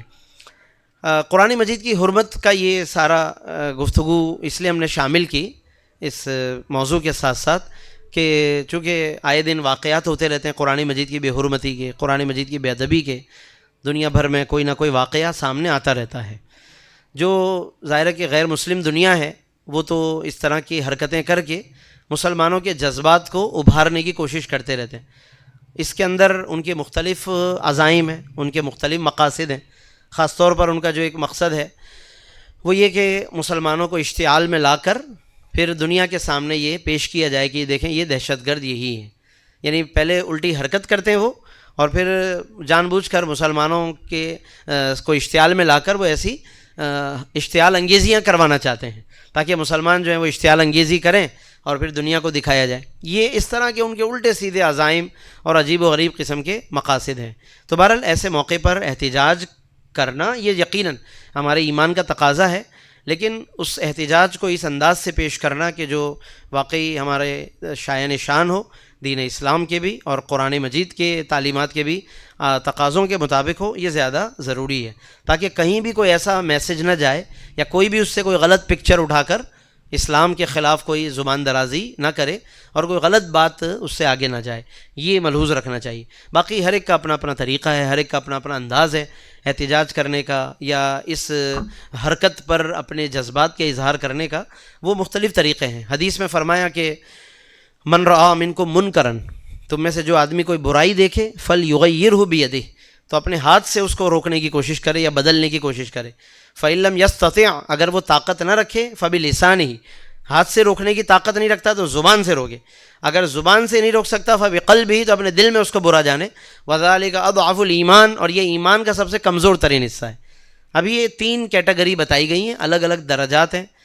کہ جس کو جو استطاعت اور طاقت ہو وہ اس کے مطابق اپنا وہ احتجاج بھی کرے، جذبات کا اظہار بھی کرے اور اس برائی کو ختم کرنے کی یا روکنے کی کوشش کرے۔ جنہیں اللہ پاک تبارک و تعالیٰ نے ہاتھوں سے روکنے کی طاقت دی ہے تو ان کو اس کے مطابق عمل کرنا چاہیے، جنہیں زبان سے روکنے کی استطاعت اور طاقت ہے وہ اس کے مطابق روکیں، اور کم سے کم درجہ تو یہی ہے جو کچھ بھی نہیں کر سکتا وہ دل کے اندر اس کی تکلیف کو محسوس کرے۔ یہ بھی ایمان کو جانچنے کا ایک طریقہ ہے کہ آیا کہ اس طرح کے واقعات پر دل کے اندر اس کا احساس ہے بھی یا نہیں ہے، اس کو آدمی واقعی برائی سمجھتا بھی ہے یا نہیں سمجھتا، یہ بھی ایک طریقہ ہے اپنے ایمان کو جانچنے کا۔ دوسری بات یہ ہے کہ اس طرح کے جو واقعات ہوتے ہیں دنیا بھر میں قرآن مجید کی بے حرمتی کے، تو یہ ان واقعات میں ایک گویا کہ قرآن کی سچائی اور صداقت اور حقانیت کا بھی اظہار ہے۔ ان واقعات میں قرآن کی سچائی ہے کہ ان کے پاس واقعی قرآن کا جواب نہیں ہے، واقعی یہ عاجز ہو ہی گئے ہیں، یہ واقعی لاجواب ہو گئے قرآن کے آگے جب ہی اس کو پھاڑنے اور جلانے پر اتر آئیں یہ، کیونکہ قرآن نے تو چیلنج کیا ہوا ہے 1400 سال سے، وَإِن كُنتُمْ فِي رَيْبٍ مِّمَّا نَزَّلْنَا عَلَىٰ عَبْدِنَا فَأْتُوا بِسُورَةٍ مِّن مِّثْلِهِ، اگر تمہیں اس کتاب میں کوئی شک ہے ہمارے بندہ خاص پر جو ہم نے نازل فرمایا تو اس جیسی کوئی صورت لے کر آؤ۔ پہلے فرمایا تھا بِعَشْرِ سُوَرٍ مِّثْلِهِ، اس سے بھی پہلے فرمایا تھا پورا قرآن بنا کر لے کر آؤ۔ قُل لَئِنِ اجْتَمَعَتِ الْإِنسُ وَالْجِنُّ عَلَىٰ أَن يَأْتُوا بِمِثْلِ هَٰذَا الْقُرْآنِ، اس کی جیسا قرآن لے کر آؤ۔ پھر اللہ نے چیلنج کو کم کیا، فرمایا بِعَشْرِ سُوَرٍ، 10 صورتیں لے آؤ، اور کم کیا، فرمایا قُلْ فَأْتُوا بِسُورَةٍ مِّن مِّثْلِهِ، ایک صورت بنا کے لے آؤ۔ چیلنج کو کم کرنا جو ہے نا یہ اس بات کا اظہار ہے کہ سامنے لوگ لاجواب ہیں، جبھی جو ہے وہ یہاں سے چیلنج کو کم کیا جا رہا ہے۔ 3 میں نے اسٹیپ بتائے قرآن سے آپ کو، پہلے فرمایا کہ اس جیسا قرآن بنا کے لاؤ، ظاہر ہے وہ کہاں آج ایک صورت بنا کے نہیں لا سکے، پورا قرآن کیسے لا سکتے تھے وہ؟ اللہ نے فرمایا 10 صورتیں، یہ 12ویں پارے کی آیت ہے، ٹھیک ہے، بِعَشْرِ سُوَرٍ، اور پھر یہ فرمایا کہ بِسُورَةٍ مِّن مِّثْلِهِ، کہ اس جیسی ایک صورت بنا کے لے آؤ، تو وہ عاجز ہو گئے، آج تک عاجز ہیں، تو اب وہ اس جیسا تو نہیں لا پا رہے، ٹھیک ہے، اس کا مقابلہ نہیں کر پا رہے، تو ظاہر ہے کہ جو بندہ کچھ نہیں کر پاتا اور جواب نہیں دے پاتا تو پھر وہ غصے میں، جیسے دنیا میں بھی ہم دیکھتے ہیں کہ اگر ہم کسی سے کوئی دلیل سے بات کر رہے ہیں، ٹھیک ہے، اور وہ نہیں جوابات پھر دے پاتا تو پھر وہ اشتعال میں آ کر کچھ الٹی سیدھی حرکت کر جاتا ہے، زبان سے گالی دے دیتا ہے یا وہ کوئی چیز پھینک دیتا ہے یا غصے میں کوئی چیز توڑ کے چلا جاتا ہے اٹھ کے۔ لوگ آپس کی بحثوں میں بھی اس طرح اٹھ کے چلے جاتے ہیں، نہیں میں تم سے بات نہیں کرتا کرتے، تو یہ اس طرح دنیا میں ہمیں نظر آتی ہے نا۔ تو بہرحال قرآن مجید کے سامنے ان کی یہ حرکتیں، قرآن کی عظمت پہ تو کوئی فرق نہیں آئے گا، ٹھیک ہے، ایک طرف بس ہمارے ایمان کا امتحان ہے اور دوسری طرف یہ قرآن کی سچائی کا بھی ایک اظہار اور ثبوت ہے کہ قرآن مجید نے جو چیلنج کیا تھا وہ ان کو یہ چیلنج کیا تھا کہ جیسے صورت بنا کے لے آؤ، اتنا بھڑکنے کی کیا ضرورت ہے، خواہ خواہ اتنی محنت کر رہے ہیں، آپ جلا رہے ہیں اس کو اور اس کو پھاڑ رہے ہیں اور اس کے لیے پورا آپ ایک احتجاج کر رہے ہیں، یہ ساری محنت کرنے کے بجائے آپ جیسے ایک صورت بنا کے لیں، وہ ان سے نہیں ہو پا رہا چونکہ، تو پھر اس کے لیے وہ ان اوچھے ہتھ کنڈوں پہ اتر آتے ہیں۔ تو بہرحال یہ تو ہم اہل ایمان کو سمجھنا چاہیے کہ قرآن مجید کی یہ سچائی کا اظہار ہے۔ یہ میں نے بات اس لیے کہی، یہ والی جو بات ابھی عرض کی، کہ بعض لوگ جو ملحد ٹائپ کے ہوتے ہیں، بے دین قسم کے لوگ، جو یہاں ملک پاکستان میں بیٹھے ہوئے ہوتے ہیں یا اسلامی لباس یا لبادہ اوڑھے ہوئے ہوتے ہیں، کھل کر وہ اپنے آپ کو ملحد شو نہیں کرتے کہ ہم اندر سے بے دین ہو چکے ہیں، ٹھیک ہے نا، وہ اپنے آپ کو مسلمانوں میں ہی شمار کرتے ہیں یا کروانا چاہتے ہیں، وہ سوشل میڈیا پر کوئی نہ کوئی طنزیہ، جملہ، لطیفے، اسلام کا مذاق اڑاتے رہتے ہیں، وہ حرکتیں کرتے رہتے ہیں اپنی، کبھی قربانی کا مذاق اڑائیں گے، کبھی حج کا، کبھی کسی پردے کا، حجاب کا مذاق اڑائیں گے، کبھی قرآن کا، وہ کرتے رہتے ہیں۔ تو وہ ایسے موقع پہ جب قرآن کو جیسے جلایا گیا سویڈن میں یا اور مقامات پر کوئی بھی بے حرمتی ہوتی ہے، تو وہ اپنی نجی گفتگو میں طنزیہ انداز میں وہ پھر اس طرح کی کچھ شوشے چھوڑتے رہتے ہیں کہ دیکھو کیا عذاب آیا ان پر، قرآن کو جلا دیا، کیا عذاب آیا کوئی عذاب ان پر، اس طرح کی باتیں کرتے ہیں۔ اس سے عام آدمی کا ذہن، جو کچے ذہن کے لوگ ہوتے ہیں، وہ ان کا ذہن تشویش میں آتا ہے کہ ہاں بھائی کوئی عذاب تو آیا نہیں، یہ تو اللہ کا کلام ہے، اس کو جلا دیا تو اللہ کا تو عذاب آنا چاہیے، یہ ہونا چاہیے، وہ ہونا چاہیے، یعنی یہ جذبہ بھی پیدا ہوتا ہے، لیکن دوسری طرف شیطان کا وسوسہ بھی پیدا ہوتا ہے کہ یہ تو واقعی ایسی عجیب بات ہے، یہ تو کوئی عذاب نہیں آ رہا، تو معاذ اللہ اس کا مطلب ہے کہ پھر یہ اللہ کی کتاب نہیں ہے۔ اس طرح کی پھر وہ باتیں ملحد اور بے دین لوگ کرتے رہتے ہیں۔ تو ان کے لیے یہ جواب ہے کہ آپ یوں جو سوچ رہے ہیں کہ اللہ کا عذاب آیا ہے نہیں آیا، یوں کیوں نہیں سوچ رہے کہ یہ اس حرکت پر کیوں اتر آئے؟ اس کا مطلب ہے کہ جو قرآن نے چیلنج کیا تھا اس کا یہ جواب نہیں بن سکا آج تک ان سے، تو یہ تو ہمارا ایمان اور پکا ہوتا ہے، اس سے ہمارا ایمان اور پختہ ہوتا ہے، ٹھیک ہے۔ باقی اللہ کا عذاب آنا نہ آنا وہ اللہ کا فیصلہ ہے، عذاب نازل کرنے والا وہ خود رب کائنات ہے، اس نے فیصلہ فرمانا ہے کہ کس پر عذاب نازل کرنا ہے، کس پہ نہیں کرنا۔ یہ جو اس طرح کے یہ مطالبے کرتے رہتے ہیں ملحدین قسم کے لوگ ایسے مواقع پر کہ دیکھو کہاں عذاب آیا، اگر یہ فلاں چیز سچی ہے، دین سچا ہے، تو کیوں عذاب نہیں آتا؟ اس طرح کی سوشل میڈیا پہ بعض ویڈیو بنی ہوئی ہیں گستاخانہ۔ یہ میں سویڈن کے واقعے سے ہٹ کر ایک اور بات عرض کر رہا ہوں، الگ سے انہوں نے بہت پہلے سے بنی ہوئی ایسی ویڈیوز کہ دیکھیں جی ہم آپ کے سامنے فلاں چیز اس طرح کر کے وہ کوئی غلط بات کرتے ہیں، پھر دین کے خلاف، قرآن کے خلاف، یا معاذ اللہ نبی پاک صلی اللہ علیہ وسلم کے خلاف، اور کوئی بھی بے حرمتی کرتے ہیں ویڈیو کے اندر، اور پھر کہتے ہیں دیکھو کہاں ہے عذاب، ہم پر کہاں آ رہا ہے، تو اگر یہ تمہارا دین سچا ہوتا تو ہم پر عذاب آ جاتا، یہ آ جاتا، وہ آ جاتا، اس طرح سے۔ تو قرآن مجید کے اندر اسی طرح کی بات پہلے سے موجود ہے قرآن میں۔ کفار قریش خود اس طرح کی بات کہا کرتے تھے کہ اگر یہ تم لوگ سچے ہو تو ہم پر عذاب کیوں نہیں آتا۔ میں آپ کو آیت سناتا ہوں، یہ ملحدین آج یہ ویڈیو بنا رہے ہیں اس طرح کی۔ کلام مجید میں اللہ رب العالمین نے کفار قریش کی یہ حرکتیں، یہ جو اب یہ کر رہے ہیں، ان کے ابو اور ان کے باپ داداؤں نے ان سے پہلے کی ہوئی ہیں۔ یہ ساری جو ابو جہل کی اولادیں اب یہ کر رہی ہیں، ان کے باپ داداؤں نے پہلے ہی کیا ہوا یہ سب کچھ، اور اللہ نے قرآن میں پہلے ہی بتا دیا ہے کہ ہم ان پر عذاب کیوں نہیں نازل کرتے، وہ اللہ نے بتایا۔ اب میں سنیے ذرا، 9ویں پارے کے اندر یہ موجود ہے۔ فرمایا کہ وَإِذْ قَالَ، یہ آیت نمبر 32 ہے، سورۃ الانفال ہے۔ اللہ فرماتا ہے وَإِذْ قَالُوا اللَّهُمَّ إِنْ كَانَ هَذَا هُوَ الْحَقُّ مِنْ عِنْدِكَ، کہ جب یہ کفار بولے کہ اے اللہ اگر یہی قرآن تیری طرف سے حق ہے،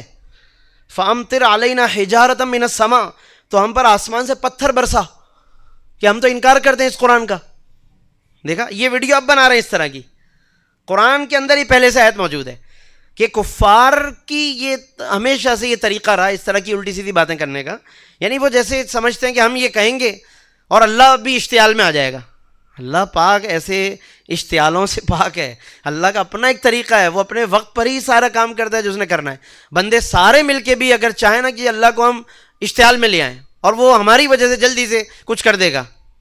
ایسا کچھ نہیں ہونے جا رہا۔ فرمایا کہ ان کان ھذا ھو الحق من عندک، کہ اگر یہی قرآن تیری طرف سے حق ہے، فامطر علینا حجارۃ من السماء، تو ہم پر آسمان سے پتھر برسا، او ائتنا بعذاب علیم، یا ہم پر دردناک عذاب لے کر آؤ۔ یہ حضور سے کہتے تھے یہ لوگ، یہی لہجہ ان کا ویڈیو میں بھی ہوتا ہے آج کل، ٹھیک ہے، یعنی اگر کفار کے دور میں یہ موبائل ہوتا نا سوشل میڈیا تو یہ اس کی ویڈیو بناتے ہیں یہ لوگ بیٹھ کے، یعنی یہی چیزیں یہ ویڈیو میں کہہ رہے ہوتے،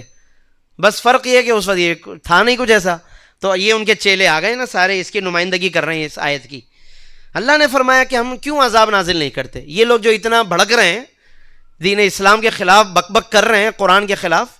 ہم ان کی باتوں میں آ کر عذاب کیوں نازل نہیں کرتے؟ اللہ فرماتا ہے وما، اگلی آیت نمبر 33 ہے،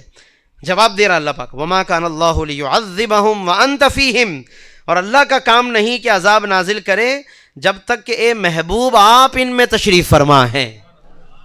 یہ حضور کی گویا کہ کائنات میں موجودگی کی بھی دلیل ہے کہ اللہ پاک نے اس امت سے قیامت تک کے لیے اجتماعی عذاب اٹھا لیا ہے، کہ کوئی ایسا عذاب آئے کہ اچانک یہ اس طرح کی قوم یا کوئی ایسے لوگ کہ جو جمع ہو کر اس طرح کی حرکتیں کرتے ہیں، ان پر کوئی عذاب آ جائے اور وہ اس طرح ان کو جلا دیا جائے اور ختم کر دیا جائے، آسمان سے کوئی پتھر آ جائے، فلاں آ جائے۔ ہاں، اپنے وقت پر وہ اپنے انجام کو پہنچتے ہیں، وہ اللہ کا ایک طریقہ ہے، یا تو انہیں ہدایت مل جاتی ہے، اچانک انہی کے دل سے کوئی بات اچھی آ جاتی ہے اور وہ ہدایت پر آ جاتے ہیں اور وہ اسلام کا اعلان کر دیتے ہیں، یہ بھی ہوتا ہے، یا پھر اگر ان کے دلوں پہ مہر لگ گئی، ختم اللہ علی قلوبہم والا معاملہ ہے،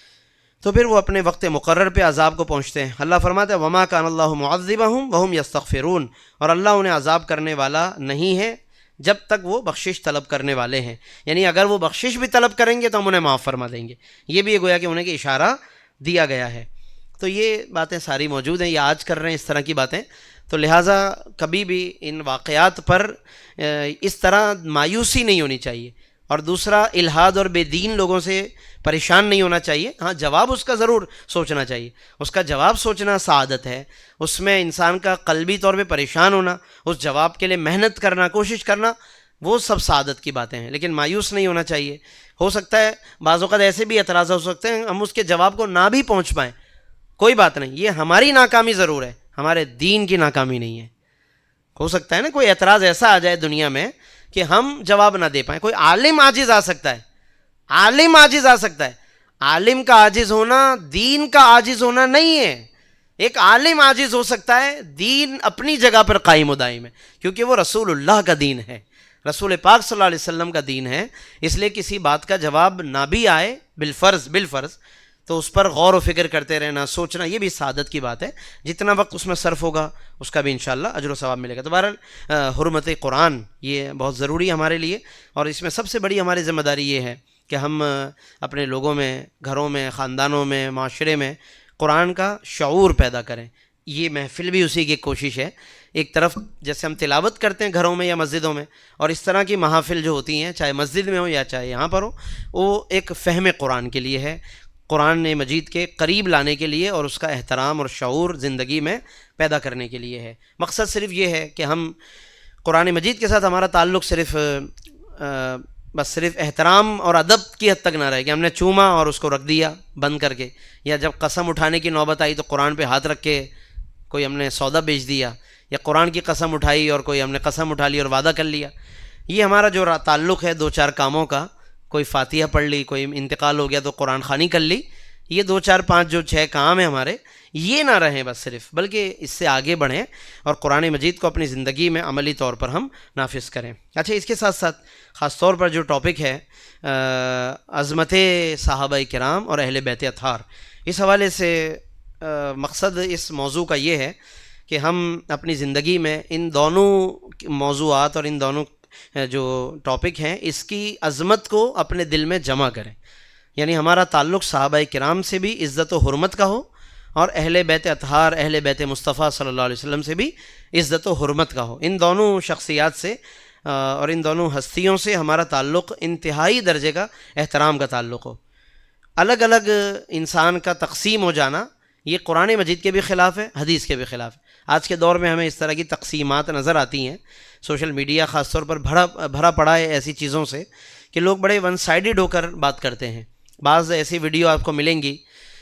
یا ایسی گفتگو ملیں گی، ایسی کتابیں بھی ملیں گی کہ جس میں ٹوٹلی آپ کو صحابہ کرام کے بارے میں کوئی بات بتائی گئی ہوگی اور اہل بیت کے بارے میں یا ان کی تعظیم اور تکریم کا کوئی درس نہیں ہوگا۔ اہل بیت کے حوالے سے جیسے کنارہ کشی کی جا رہی ہے، یا خدا نخواستہ ان کے بارے میں کوئی غلط بات کی جا رہی ہے یا کوئی تنقید کی جا رہی ہے، ٹھیک ہے، لائک جیسے امام حسین پر یا ان کے کربلا میں تشریف لے جانے پر کوئی نہ کوئی ایسے دبے لفظوں میں بات کی گئی ہے کہ ان کا جانا غلط تھا، یہ تھا وہ تھا، اس طرح کی باتیں کر کر کے اور بس ون سائیڈڈ ہو کر بات کی جاتی ہے، اس طرح کی ویڈیو. اچھا، اور دوسری طرف کچھ ایسی آپ کو ویڈیوز یا گفتگو ملے گی کہ جہاں پر ٹوٹلی اہل بیت کی بات کی جائے گی یا کی جاتی ہے اور صحابہ کرام کو مکمل اگنور کیا جاتا ہے یا ان کا انکار کیا جاتا ہے. یہ دونوں رویے ہمارے نزدیک غلط ہیں. صرف صحابہ کی بات کرنا، اہل بیت سے کنارہ کرنا، یا اہل بیت اطہار کی بات کرنا، صحابہ کرام سے کنارہ کرنا، یہ دونوں رویے غلط ہیں. صحیح رویہ اور طریقہ جو قرآن مجید نے ہمیں بتایا اور احادیث مبارکہ سے ہمیں پتہ چلتا ہے اور ہمارے تمام پیچھے بزرگان دین کا طریقہ رہا، وہ یہ کہ انہوں نے اپنی زندگیوں میں اور اپنے دلوں میں اور اپنی کتابوں میں اور اپنی گفتگو اور خطبات میں صحابہ کو بھی جمع کیا اور اہل بیت کو بھی جمع فرمایا. انہوں نے ان کی عظمتوں کا بھی درس دیا، ان کے احترام کا بھی درس دیا اور ان کے نقش قدم پر چلنے کی بات کی انہوں نے. ٹھیک ہے، تو یہ نقطہ بنیادی تو یہی ہے. پورے موضوع کا اگر اب خلاصہ سمجھیں وہ یہی بات ہے. اب میں صرف 2-3 باتیں دلیل کے طور پر عرض کرتا ہوں کہ دیکھیے قرآن مجید میں اللہ رب العزت نے ارشاد فرمایا، تمام صحابہ کے بارے میں ہے، اس میں اہل بیت بھی خود بخود شامل ہیں کہ ارشاد سورہ فتح کی آیت نمبر 26 ہے. اللہ رب العالمین نے فرمایا کہ وَأَلْزَمَهُمْ كَلِمَةَ التَّقْوَى وَكَانُوا أَحَقَّ بِهَا وَأَهْلَهَا، کہ اللہ نے ان تمام شخصیات پر کلمہ تقوی کو لازم کر دیا، یعنی کلمہ تقوی ان کے ساتھ اللہ نے لازم فرما دیا. وَكَانُوا أَحَقَّ بِهَا وَأَهْلَهَا، اور یہی اس کلمے کے زیادہ حقدار ہیں اور اس کے اہل ہیں. اب یہ آیت مبارکہ میں اللہ رب العالمین نے الزما کا لفظ استعمال فرمایا. الزما کا مطلب ہے کہ کلمہ تقوی ہمیشہ ان کے ساتھ ہے، یعنی یہ تقوی پر فائز ہیں. ٹھیک ہے، جہاں یہ شخصیات ہیں وہاں تقوی ہے اور وہی حقدار ہے. وَكَانُوا أَحَقَّ بِهَا وَأَهْلَهَا، اور یہی اس کے زیادہ حقدار ہیں اور یہی اس کے زیادہ اہل ہیں. تو اس لیے الزما کا جب لفظ آ گیا، لازم کر دیا، تو اس کا مطلب ہے کہ اب یہ چیز ان سے الگ ہونے والی نہیں ہے، جدا ہونے والی نہیں ہے. ٹھیک ہے، یہ میں خاص طور پر یہ بات اس لیے عرض کر رہا ہوں الزما کا لفظ اور اس کا مفہوم، کہ جیسے بعض مکاتب فکر کے لوگ کہتے ہیں کہ بھائی نبی کریم صلی اللہ علیہ وسلم کے دنیا سے پردہ فرمانے کے بعد جتنے بھی اس وقت صحابہ تھے ان میں سے چند لوگ بس رہ گئے، باقی معاذ اللہ مرتد ہو گئے اور اسلام سے پھر گئے، یہ ہو گیا وہ ہو گیا. یہ اس طرح کی باتیں کی جاتی ہیں. خصوصاً کہا جاتا ہے کہ حضرت ابو بکر صدیق کو جب لوگوں نے خلیفہ بنا لیا اور حضرت علی کو نہیں بنایا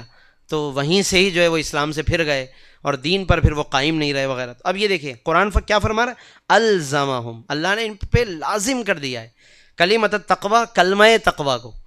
ٹھیک ہے، وَكَانُوا أَحَقَّ بِهَا، اور یہی زیادہ حقدار ہیں اس کلمے کے، وَأَهْلَا، اور اہل ہیں. تو اللہ انہیں اہل کہہ رہا ہے. ٹھیک ہے، تو اللہ جب اہل فرما رہا ہے انہیں تو کوئی اور پھر نہ اہل کہے یا کچھ بھی کہے اس سے فرق نہیں پڑتا. اللہ رب العالمین کا یہ ارشاد ہی کافی ہے. بعض تفاسیر جو انہی مکاتب فکر کی جن کا یہ میں نے اشارہ دیا کہ جو اس طرح کی باتیں کرتے ہیں صحابہ کرام کے حوالے سے یا خلفائے راشدین کے حوالے سے، تو انہی کی بعض تفاسیر میں الزما کی تفسیر میں لکھا ہوا ہے کہ الزما کا مطلب یہ ہے کہ لا ينفک عنہم، کہ اب یہ کلمہ تقوی کبھی بھی ان سے جدا نہیں ہوگا. یہ بھی لکھا ہوا ہے تفسیروں میں ان کی. تو اس سے بھی بات واضح ہے کہ کلمہ تقوی کبھی بھی جدا نہیں ہوا ان سے، یعنی بعد وصال اقدس آپ صلی اللہ علیہ وسلم کے دنیا سے پردہ فرمانے کے بعد بھی یہ ہمیشہ دین مستقیم پر قائم و دائم رہے اور اللہ رب العالمین نے انہیں اس پر قائم و دائم رکھا. اچھا، عام طور پر سوشل میڈیا پر بھی اور آپس کی گیدرنگ میں، گفتگو میں، ایک چیز جو نوجوانوں کو اکثر کنفیوز کرتی ہے اس طرح کے ٹاپک پر، صحابہ اور اہل بیت کے معاملات میں، اور لوگ آپس میں بیٹھے بیٹھے اس طرح کی کوئی بات چھڑ جاتی ہے تو وہ پھر بات بہت ایسی آگے تک جاتی ہے کہ خود آپس میں جو بیٹھے ہوئے ہوتے ہیں انہیں خود بھی جواب پتہ نہیں ہوتا اور حل بھی سمجھ میں نہیں آتا، یعنی کنفیوز ہو کے ہی اٹھتے ہیں وہاں سے.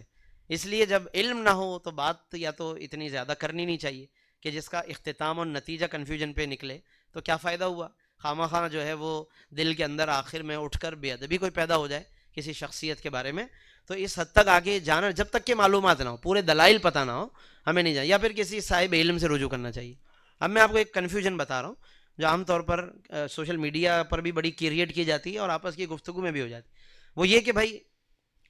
صحابہ اور اہل بیت کے درمیان دیکھیں جی فلاں موقع پر یہ جھگڑا ہو گیا، فلاں موقع پر یہ لڑائی ہو گئی، یہ فلاں اس کے سامنے جنگ میں آ گیا، فلاں نے اس سے لڑائی کی، فلاں نے اس سے جنگ کی ہے، تو کہ ہم کیسے مان لیں انہیں، ہم کیسے عزت کر لیں ان کی. یہ چیز پھر نوجوانوں کو اور کچی معلومات والوں کو کنفیوز کر دیتی ہے. ٹھیک ہے، کہ بھائی جب ان کے مقابلے میں وہ اتر آئے میدان میں، تو لہٰذا یہاں سے پھر وہ سمجھتے ہیں کہ اب ہم جو مرضی پھر کامنٹ کریں، ہم جو مرضی ان کی بے ادبی کریں. ٹھیک ہے، تو اس پر ایک بڑی اچھی بات میں عرض کر رہا ہوں، کیونکہ موضوع تو بہت تفصیلی ہے اور زیادہ تفصیل کا وقت بھی نہیں ہے، ابر کرم بھی برس رہا ہے تھوڑا تھوڑا، تو اس لیے زیادہ ہونے سے پہلے بات مکمل ہو جائے تو بہتر ہے. میں بات ایک بڑی آپ کو عرض کرتا ہوں، یہ بڑی کام آئے گی یہ بات کہ، اور علامہ قرطبی رحمۃ اللہ علیہ بڑے عالم اور مفسر ہیں، تفسیر قرآن انہوں نے لکھی ہے، انہوں نے بات لکھی ہے یہ،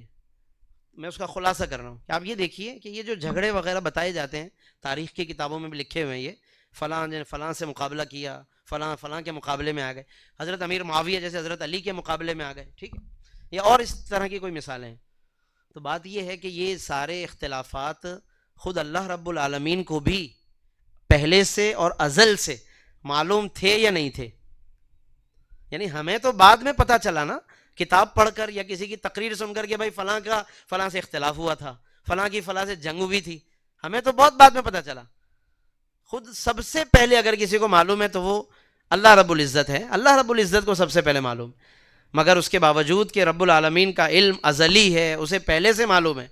اس کے باوجود اس رب العزت نے قرآن میں کیا فرمایا؟ قرآن میں اللہ فرماتا ہے وَكُلًّا وَعَدَ اللَّهُ الْحُسْنَى، اللہ نے ان سب سے جنت کا وعدہ فرما لیا ہے. یہ علامہ قرطبی یہی فرماتے ہیں کہ جس وقت اللہ نے قرآن میں یہ آیت اتاری، کون سی آیت؟ وَكُلًّا وَعَدَ اللَّهُ الْحُسْنَى، کہ اللہ نے ان سب سے جنت کا وعدہ کر لیا، جو بھی نبی کے صحابی ہیں سب سے جنت کا وعدہ کر لیا. یا اللہ نے قرآن میں فرمایا رضی اللہ عنہم ورضوا عنہ، کہ اللہ ان سب سے راضی اور یہ اللہ سے راضی. جس وقت رب نے یہ آیتیں قرآن میں اتاری، بتاؤ رب کو اس وقت بھی پتا تھا یا نہیں تھا کہ یہ فلاں فلاں سے جنگ کرے گا؟ معلوم تھا نا. تو رب کو تو پہلے سے علم تھا، پھر بھی اللہ فرماتا ہے میں ان سے راضی ہوں. تو معلوم ہوا کہ یہ رب کی سنت بن گئی کہ ان صحابہ اور اہل بیت کے معاملے میں اگر آپ کو پہلے سے، رب کی سنت کیا بن گئی کہ پہلے سے آپ کو معلوم ہو تب بھی اللہ راضی ہے. تو سنت یہی بن گئی کہ آپ کو جب معلوم ہو جائے کہ ان کے اور فلاں کے درمیان اختلاف ہوا، تو رب کی سنت کے مطابق ہمیں بھی یہی کہنا چاہیے کہ ہم بھی اللہ کی طرح ان سب سے راضی ہو چکے ہیں. اللہ نے قرآن میں فرما دیا کہ میں راضی ہوں. تو بس یہ آج کے نوجوان کنفیوز کیوں ہوتے ہیں؟ جی مجھے پتہ چلا، میں نے تاریخ میں پڑھا ہے کہ یہ واقعہ ہوا تھا. تو بیٹا تمہیں تو یہ واقعہ اب پتہ چلا ہے نا، اللہ کو تو پہلے سے پتہ تھا، اور جب رب کو ازل سے پتہ تھا پھر بھی قرآن میں وہ راضی ہونے کا اعلان کر رہا ہے. قرآن تو اس نے بعد میں اتارا ہے، پہلے سے اسے علم تھا ان صحابہ کے بارے میں کہ کون کس کا مقابلہ کرے گا، کون کس سے جنگ کرے گا. تو یہ بڑی اطمینان والی ایک بات ایسی آ جاتی ہے کہ جہاں پر میں سمجھتا ہوں کہ ساری باتیں پھر ایک طرف ہو جاتی ہیں. پھر مت سنائیے ہمیں تاریخ کے واقعات، پھر مت سنائیے یہ قصے کہانیاں جس پر یہ سارا میڈیا دھندا کر رہا ہے بیٹھا ہوا لائکس اور کمنٹ کے چکر میں. یہ ساری چیزیں پھر چھوڑ دیجئے، اور یہی کافی ہے کہ اللہ رب العالمین نے اپنی رضا کا اعلان فرما دیا. تو ایک تو یہ بات عرض کرنی تھی آج کی اس گفتگو میں. باقی یہ کہ اہل بیت اطہار کی عظمت اور فضیلت پر میں نے ایک آیت پڑھی ہے قرآن مجید میں، فرمایا بڑی مشہور آیت ہے، آیت تطہیر کہتے ہیں اس کو ہم، انما یرید اللہ لیذھب عنکم الرجس اہل البیت. اللہ یہی ارادہ فرماتا ہے کہ تم اہل بیت سے ہر قسم کے رجس کو دور کر دے. امام ابن جریر طبری فرماتے ہیں رجس کا مطلب ہے ہر قسم کے سو، یعنی برائی، فحشاء، بے حیائی کو اللہ دور کر دے تم سے. وَيُطَهِّرَكُمْ تَطْهِيرًا، اور اللہ تمہیں خوب طہارت اور پاکیزگی عطا فرما دے. اللہ نے اہل بیت کے ساتھ یہ ارادہ کر لیا کہ اللہ نے انہیں پاک کر دیا جناب، لہذا کبھی بھی کوئی زبان سے غلط بات نہیں کہنی. ٹھیک ہے، کوئی بات ایسی نہیں کہ امام حسین معاذ اللہ کرسی کے لیے گئے تھے، اقتدار کی جنگ تھی، یہ تو دو شہزادوں کی لڑائی تھی معاذ اللہ، اس طرح کی الٹی سیدھی باتیں کی جاتی. یعنی یزید کو اونچا کرنے کے چکر میں امام حسین کو نیچے لانے کی کوشش کرتے ہیں، کیونکہ ویسے تو یزید اوپر جائے گا نہیں اپنی کردار کی بنیاد پر. تو معاذ اللہ پھر وہ کہتے ہیں جی اس کو تو اوپر نہیں لے آ سکتے، حسین کو نیچے لے آؤ، تاکہ برابر کر کے کہتے ہیں جی دو شہزادوں کی لڑائیاں تھیں. یہ تو بھائی شہزادے کہاں سے ہو گیا یہ یزید کے بارے میں ایسا لفظ آپ کہہ رہے ہیں. ٹھیک ہے، تو اس لیے مطلب یزید کو اچھا کرنے کے چکر میں اہل بیت کے بارے میں دل خراب کرنا، اہل بیت کے حوالے سے دل میں کوئی برائی لانا معاذ اللہ، یہ خود نبی کریم صلی اللہ علیہ وسلم کے ان تمام محبتوں سے بھی اختلاف کہلائے گا جو اللہ کے نبی نے ان شہزادوں کو سینے سے لگایا، کندھوں پہ بٹھایا، ممبر پہ بٹھایا، اور ان کے بوسے لی اللہ کے نبی نے اور سونگا ہے انہیں. حضور علیہ السلام تو انہیں سونگا کرتے تھے. جب گھر میں تشریف لاتے سیدہ فاطمہ سے فرماتے ادعی لی ابنایا، میرے بیٹوں کو لے کر آؤ. پھر وہ شہزادوں کو تیار کر کے لاتی. حضرت حضور فرماتے ہادان اللہم اے اللہ ہادان ابنایا، یہ میرے بیٹے ہیں، وابنا ابنتی میری بیٹی کے بیٹے ہیں یہ. فیشمہما ویضمہما، حضور انہیں سینے سے لگا لیتے اور انہیں سونگھا کرتے تھے. کیوں سونگتے تھے؟ کیونکہ ہما ریحانیہ من الدنیا، فرماتے ہیں دونوں شہزادے میرے پھول ہیں اور پھولوں کو سونگھا ہی جاتا ہے. آقا کریم انہیں سونگھا کرتے تھے، باقاعدہ چوما بھی کرتے تھے، پیار کرتے تھے، کندھوں پہ بٹھاتے تھے. تو جن کی خاطر حضور ممبر سے نیچے اتر آئے جمعے میں، خطبہ دیتے ہوئے حضور ممبر سے نیچے تشریف لے آتے تھے، نمازوں میں سجدے ان کی خاطر لمبے کر دیا کرتے تھے. اس قدر حضور نے ان کے ناز اٹھائے ہیں. تو ہمیں کس قدر دل میں ان کی محبت اور عقیدت رکھنی چاہیے. تو اس لیے اللہ فرماتا ہے وَيُطَهِّرَكُمْ تَطْهِيرًا، اللہ نے خوب تمہیں طیب و طاہر کر دیا، خوب پاکیزہ فرما دیا ہے. ٹھیک ہے، اس لیے ہمیشہ ان کی تعظیم، ہمیشہ ان کا ادب، ہمیشہ ان کا احترام اور ان کی محبت کی خیرات ہمیں اللہ سے مانگنی چاہیے. اللہ ہمارے دلوں کو ہمیشہ ان کی محبتوں سے آباد رکھے، ہمیشہ ہمارے دلوں میں اللہ ان کا عرفان پیدا کرے، ان کی پہچان اللہ ہمارے دلوں میں پیدا فرمائے. باقی یہ بھی بات ہمیں یاد رکھنی چاہیے کہ انہی حضرات نے پھر ہمیں صحابہ کی تعظیم سکھائی ہے، اہل بیت ہی نے پھر صحابہ کی عقیدت ہمیں سکھائی ہے. ہمیشہ ان سب نے صحابہ کرام کا احترام کیا ہے اور ہمیشہ عقیدت کا تعلق رکھا، ہمیشہ محبت رکھی ان سب نے. حضرت مولا علی رضی اللہ عنہ کا عمل دیکھ لیجئے کہ حضرت ابو بکر صدیق رضی اللہ عنہ جب خلیفہ بنے تو حضرت علی جو ہیں ان کے مشیر بن گئے. حضرت عمر فاروق خلیفہ بنے تو حضرت علی ان کے مشیر بن گئے، یعنی مشورہ دیتے ہیں، وزیر ہیں، مشیر ہیں وہ. تو اگر حضرت ابو بکر و عمر کی خلافتیں صحیح نہ ہوتی، ان کا خلیفہ بننا صحیح نہ ہوتا، تو حضرت علی ان کے مشیروں میں نہ بیٹھتے، باقاعدہ بیٹھتے تھے، اجلاسوں میں تشریف لاتے تھے، پھر مشورے دیا کرتے. حضرت عمر فاروق تو فخر کرتے تھے کہ مجھے اللہ نے ایسے وزیر اور ایسے مشیر دیے، لولا علی لہلک عمر، اگر علی نہ ہوتے تو عمر ہلاک ہو جاتے. یعنی ان کے مشوروں پر اتنا ناز کرتے تھے حضرت فاروق اعظم رضی اللہ عنہ. تو اس لیے بڑا گہرا تعلق تھا. ہاں چند واقعات ہیں اس طرح کے، وہ اختلاف کے، لیکن وہ میں نے آپ کو بتا دی کہ اس کے باوجود اللہ ان سے راضی ہے، اس کے باوجود رب نے قرآن اتارا نا اور ان کی تعریفیں فرمائی ہیں. اور آخری ایک دو باتیں بس اور عرض کروں، پھر اپنی بات کو مکمل کرنا ہوں کہ حضرت امام زین العابدین حضرت سیدنا امام حسین رضی اللہ تعالیٰ عنہ کے شہزادے امام زین العابدین رضی اللہ تعالیٰ عنہ ایک دن ریاض الجنہ میں بیٹھے ہوئے تھے، تشریف فرما تھے. امام بیہقی نے روایت لکھی ہے، ایک شخص آیا اور اس نے ایک سوال کیا کہ حضرت یہ فرمائیے کہ حضرت ابو بکر صدیق اور حضرت عمر فاروق کا بارگاہ رسالت میں کیا مقام تھا، انہیں کیا مقام حاصل تھا بارگاہ رسالت میں. ابو بکر و عمر رضی اللہ عنہ کے بارے میں پوچھا. تو اب ذرا آپ ذہن میں یہ تصور لائیے کہ وہ ریاض الجنہ میں بیٹھے ہوئے امام زین العابدین، اور ریاض الجنہ کا مطلب ہے کہ ان دونوں شیخین کی قبریں قریب ہی ہیں، ساتھ ہی حضور کی جالیاں، یعنی حضور کا روضہ انور ہے، جالیاں تو اس وقت نہیں تھی مگر روضہ انور قریب ہی تھا نا، سامنے قبور مبارکہ ہیں. تو روایتوں میں آتا ہے کہ امام زین العابدین نے باقاعدہ فاشار بیدیہ، اپنے ہاتھوں سے اشارہ کر کے جواب دیا. انہوں نے اشارے سے سمجھا کر جواب دیا سائل کو. سائل نے کیا پوچھا کہ ابو بکر و عمر کو کیا مقام حاصل تھا بارگاہ رسالت میں زندگی میں، تو انہوں نے اشارہ کر کے سمجھایا. فرمایا کہ جو مقام ان دونوں کو ابھی حاصل ہے قرب کا اور قریب ہونے کا، وہی مقام ان دونوں کو زندگی میں حاصل تھا. یعنی کہ قبروں کے ذریعے مثال دے کر سمجھایا کہ جو آج یہ اتنے قریب ہیں، بس زندگی میں بھی اسی طرح یہ قریب تھے اور آقائے دو عالم صلی اللہ علیہ وسلم سے اسی طرح کا ان کا تعلق تھا. یہی وجہ ہے کہ ایک دن نبی کریم صلی اللہ علیہ وسلم، ترمذی شریف کی حدیث ہے، مسجد نبوی میں تشریف لائے اس حالت میں کہ حضرت ابو بکر پر ایک ہاتھ رکھا ہوا تھا حضور نے، ایک حضرت عمر پر رکھا ہوا تھا، اور دونوں کو ساتھ لے کر داخل ہوئے. صحابہ بیٹھے ہوئے تھے، پھر وہ ایک دم متوجہ ہوئے حضور کی طرف اور یہ منظر دیکھا کہ حضور علیہ السلام ان دونوں کے ساتھ ابو بکر و عمر رضی اللہ عنہما کے ساتھ داخل ہو رہے ہیں. تو حضور علیہ السلام نے پھر جب سب متوجہ ہو گئے تو فرمایا ہا کذا نبعث یوم القیامہ، ہم قیامت کے دن بھی اسی طرح اٹھائے جائیں گے. تو یہ ایک بڑا زبردست تعلق ہے اور یہی پھر تعلق ان حضرات نے اہل بیت کے ساتھ نبھایا کہ حضرت ابو بکر مسجد سے نکل رہے ہیں، حضرت علی ساتھ ہیں، امام حسن کھیل رہے ہیں تو حضرت ابو بکر نے آگے بڑھ کر انہیں اٹھا لیا، اپنی گود میں اٹھا لیا، اور حضرت ابو بکر و علی باتیں کرتے ہوئے نکل رہے ہیں. یعنی یہ کیسا خوبصورت منظر تھا، کیسا خوبصورت تعلق تھا کہ حضرت علی حضرت ابو بکر مسجد سے نکلتے ہوئے باتیں کرتے ہوئے جا رہے ہیں، حضرت حسن سامنے کھیل رہے ہیں، چھوٹے بچے تھے اس وقت، تو انہیں چلتے چلتے باتوں میں اٹھا لیا، ان سے پیار کرنے لگے باقاعدہ. تو یہ تمام مناظر ظاہر ہے کہ اہل مدینہ نے دیکھے اپنی آنکھوں سے، تاریخ کی کتابوں میں رقم ہے، احادیث مبارکہ میں موجود ہیں، اور سب سے بڑھ کر قرآن جو سب سے مضبوط کتاب ہے اس میں وہ محبت اور تعظیم اور تکریم کے ساری باتیں سکھائی گئی ہیں، سمجھائی گئی ہیں۔ تو اس لیے حضرت امام حسن مجتبیٰ رضی اللہ عنہ، حضرت امام حسین رضی اللہ تعالیٰ عنہ، سیدہ کائنات سیدہ فاطمہ الزہرا رضی اللہ تعالیٰ عنہ، حضرت مولا کائنات علی مرتضیٰ شیر خدا حیدر کرار رضی اللہ عنہ، ان سب سے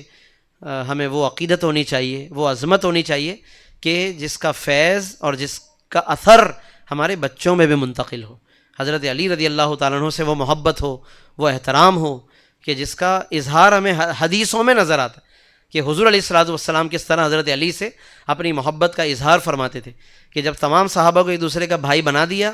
مدینہ پہنچنے کے بعد، اور حضرت علی نے عرض کیا کہ یا رسول اللہ آپ نے سب کو ایک دوسرے کا بھائی بنا دیا اور میرے بارے میں کچھ بھی نہیں کہا آپ نے۔ حضور نے فرمایا انت اخی فی الدنیا والآخرہ، آپ میرے بھائی ہیں دنیا میں بھی اور آخرت کے اندر بھی۔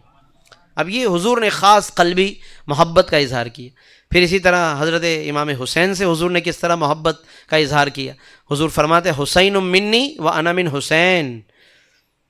بہت سے لوگوں کو یہ روایت سمجھ میں نہیں آ پاتی، کنفیوز ہو جاتے ہیں۔ حسین منی، حضور فرماتے حسین مجھ سے ہیں، و انا من حسین، اور میں حسین سے ہوں۔ اب یہ تو پہلا جملہ تو واضح ہے نا، حسین مجھ سے ہیں، یہ تو ٹھیک ہے کہ حضور کی نسل پاک سے ہیں، وہ حسین مجھ سے ہیں۔ حضور فرماتے ہیں میں حسین سے ہوں، یہ کیسے ممکن ہے یہ کہ حضور علیہ السلام فرمائیں کہ میں حسین سے ہوں؟ تو تشریح علماء نے کرتے ہوئے فرمایا کہ یعنی مراد یہ ہے کہ حسین کے کمالات کا اظہار میرے ذریعے ہوگا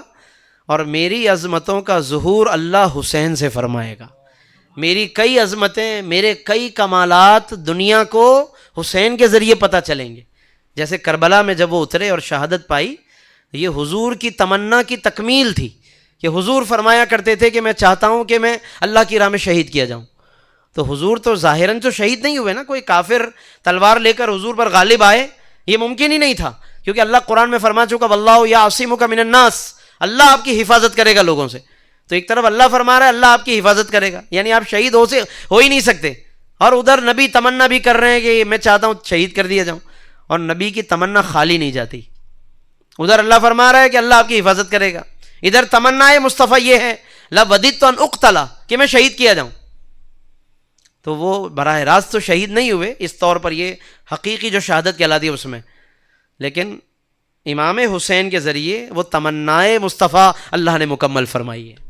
اس لیے حضور پہلے ہی فرما چکے تھے وَأَنَا مِنْ حسین، میں حسین سے ہوں، یعنی کہ میری تمناؤں کی تکمیل حسین سے ہوگی، اللہ ان کے ذریعے میری بعض عظمتوں کا اظہار لوگوں کے سامنے فرمائے گا۔ بہرحال ہر حدیث کے اپنے اپنے راز ہیں، اسرار ہیں، رموز ہیں، عظمتیں ہیں، بہت سی گہرائیاں پنہاں ہوتی ہیں۔ بس ہمارے دل میں وہ احترام ہو، محبت ہو، تو پھر خود بخود چیزیں اچھی طرح سمجھ میں آتی ہیں۔ اور اگر خدا نخواستہ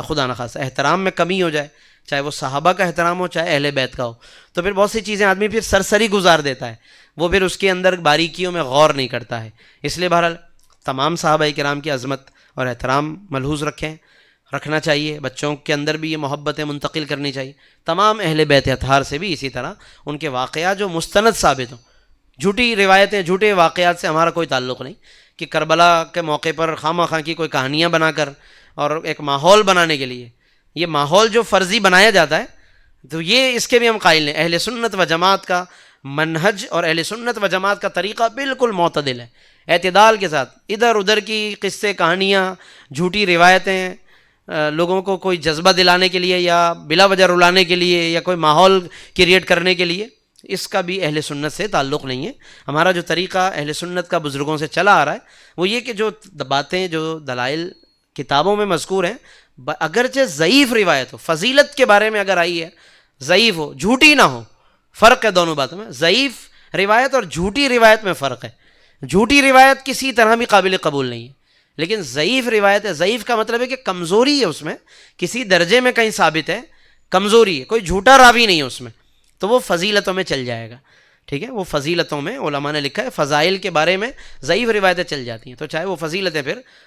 صحابہ کی ہوں یا اہل بیت کی ہوں، ضعیف روایتیں ٹھیک ہے قابل، لیکن جھوٹی باتیں جو سوشل میڈیا پر آ جاتی ہیں، جھوٹے من گھڑت واقعات کہ خواہ بس اپنی تقریر پوری کرنے کے لیے یا لوگوں کو کوئی جذبہ دلانے کے لیے یا کوئی اپنا تقریر کا نقطہ کمپلیٹ کرنے کے لیے کوئی ایسا بیچ میں شوشہ چھوڑنا کہ جس سے لوگوں کو مزہ آ جائے.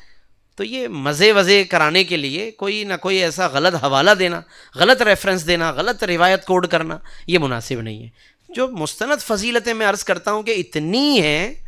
مستند دلیلیں بھائی اتنی موجود ہیں کہ اگر انسان صحیح معنی میں اسی کا مطالعہ کرے نا، صحیح معنی میں اسی کو پڑھنا شروع کر دے، تو ادھر ادھر اس کو جاننا ہی نہیں پڑے گا، کہیں ادھر ادھر بھٹکنا ہی نہیں پڑے گا اس کو. تو اس لیے ہم ایک تو یہ اپنا مزاج بنائیں کہ ہم مستند چیزوں کو زیادہ زیادہ پڑھیں، ٹھیک ہے. اور جن ضعیف روایتوں کو علماء نے قبول فرما لیا ہم ان کو ٹھیک ہے کوڈ کریں یا پڑھیں، لیکن باقی ادھر ادھر کی غلط سلط چیزوں کی طرف نہ جائیں، اس سے غلط فہمیاں پھیلتی ہیں معاشرے میں اور دین کا بھی مذاق بنتا ہے. بہرحال صحابہ، اہل بیت اور قرآن، یہ سب کے سب ہمارے لیے مشعل راہ ہیں. یوں سمجھ لیں کہ قرآن ایک تھیوری ہے، ٹھیک ہے، قرآن ایک تھیوری ہے اور صحابہ اور اہل بیت اس کا پریکٹیکل ہے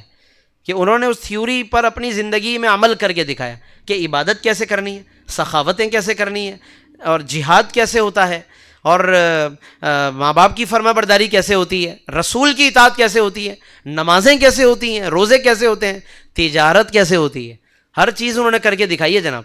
ٹھیک ہے. اس لیے ان کی زندگی کو صرف محبت کی حد تک سامنے نہیں رکھنا کہ خالی محبت کی بات کی جائے، خالی نعرہ لگا دیا جائے کسی بھی صحابی کا یا اہل بیت کا، بلکہ پھر ان کی زندگی کی روشنی میں قرآن کی تھیوری کو، ان کے پریکٹیکل کو سامنے رکھ کر ہم سمجھنے کی کوشش کریں. اللہ تبارک و تعالیٰ سے دعا ہے کہ رب کریم ہم سب کو ان تمام باتوں کو سمجھنے کی ہمیں توفیق رفیق مرحمت فرمائے اور ہم سب پر اللہ پاک اپنی خاص رحمتیں اور برکتیں نازل فرمائے.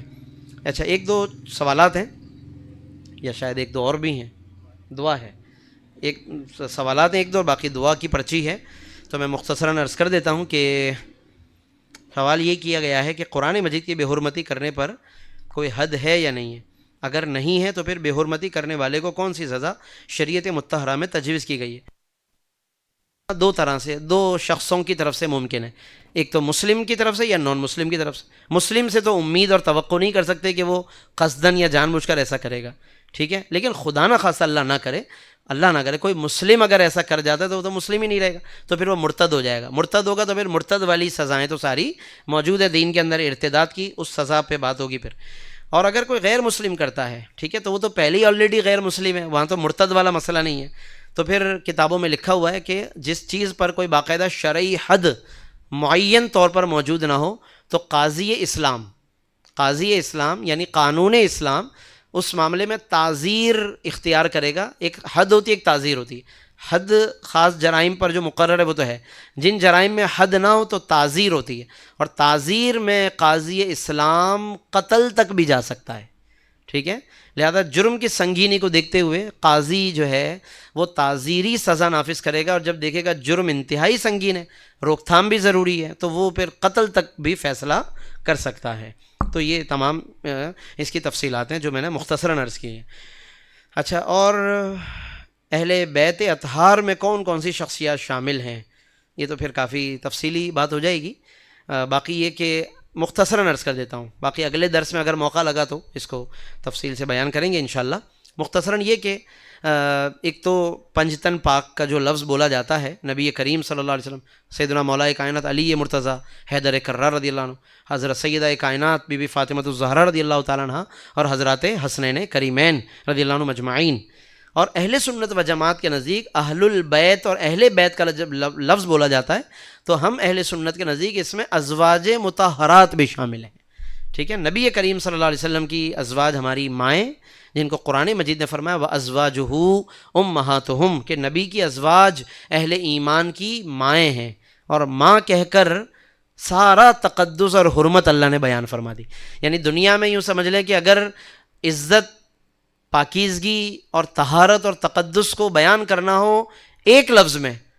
تو ماں کا لفظ ہی سب سے بہترین ہے. یعنی ماں کا لفظ اتنا عظیم لفظ ہے کہ ساری عزت اور تقدس اور پاکیزگی اندر آ جاتی ہے. اللہ نے وہی لفظ ازواج کو عطا فرما دیا، سمجھنے کے لیے کافی ہے اتنا. وَأَزْوَاجُهُ أُمَّهَاتُهُمْ، کہ نبی کی ازواج مومنین کی مائیں ہیں. یعنی کس قدر رسپیکٹ ہونی چاہیے، کس قدر تعظیم و تکریم ہونی چاہیے. اچھا، وہ جو آیت نمبر 33 ہم نے پڑھی تھی سورۃ الاحزاب کی، آیت تطہیر جس کو کہتے ہیں، تو علماء نے لکھا ہے کہ وہ پیچھے سے جو تذکرہ چل رہا ہے وہ خاص طور پہ تو ازواج مطہرات کا چل رہا ہے، ٹھیک ہے. پھر اس میں آگے چل کر اہل البیت کا لفظ آ گیا، انما یرید اللہ لیذھب عنکم الرجس اہل البیت۔ اگر اس سے پچھلی آیتوں میں جائیں گے تو فرمایا یا نساء النبی لستن کاحد من النساء، اے نبی کی ازواج، اسی میں پھر اہل البیت آگے آ گیا۔ تو اس لیے اہل سنت و جماعت کے ہاں اہل بیت میں یہ تمام ذوات قدسیہ پنجتن پاک شامل ہیں خاص طور پر، اور اہل بیت میں بنیادی طور پر اہل بیت میں ازواج مطہرات شامل ہیں۔ کیونکہ ایک میں مختصر سی بات عرض کر دوں سمجھنے کے لیے، آپ سوچئے کہ اہل بیت کے اندر اگر ازواج مطہرات شامل نہ ہوں، اگر ازواج پاک شامل نہ ہوں فضیلت میں، تو پھر ہوگا یہ کہ اہل بیت کی فضیلتوں میں اور ان کے جو بھی خاص فضیلتی کی حدیثیں یا روایتیں آئی ہیں، تو پھر اس سے یہ لازم آئے گا کہ اس میں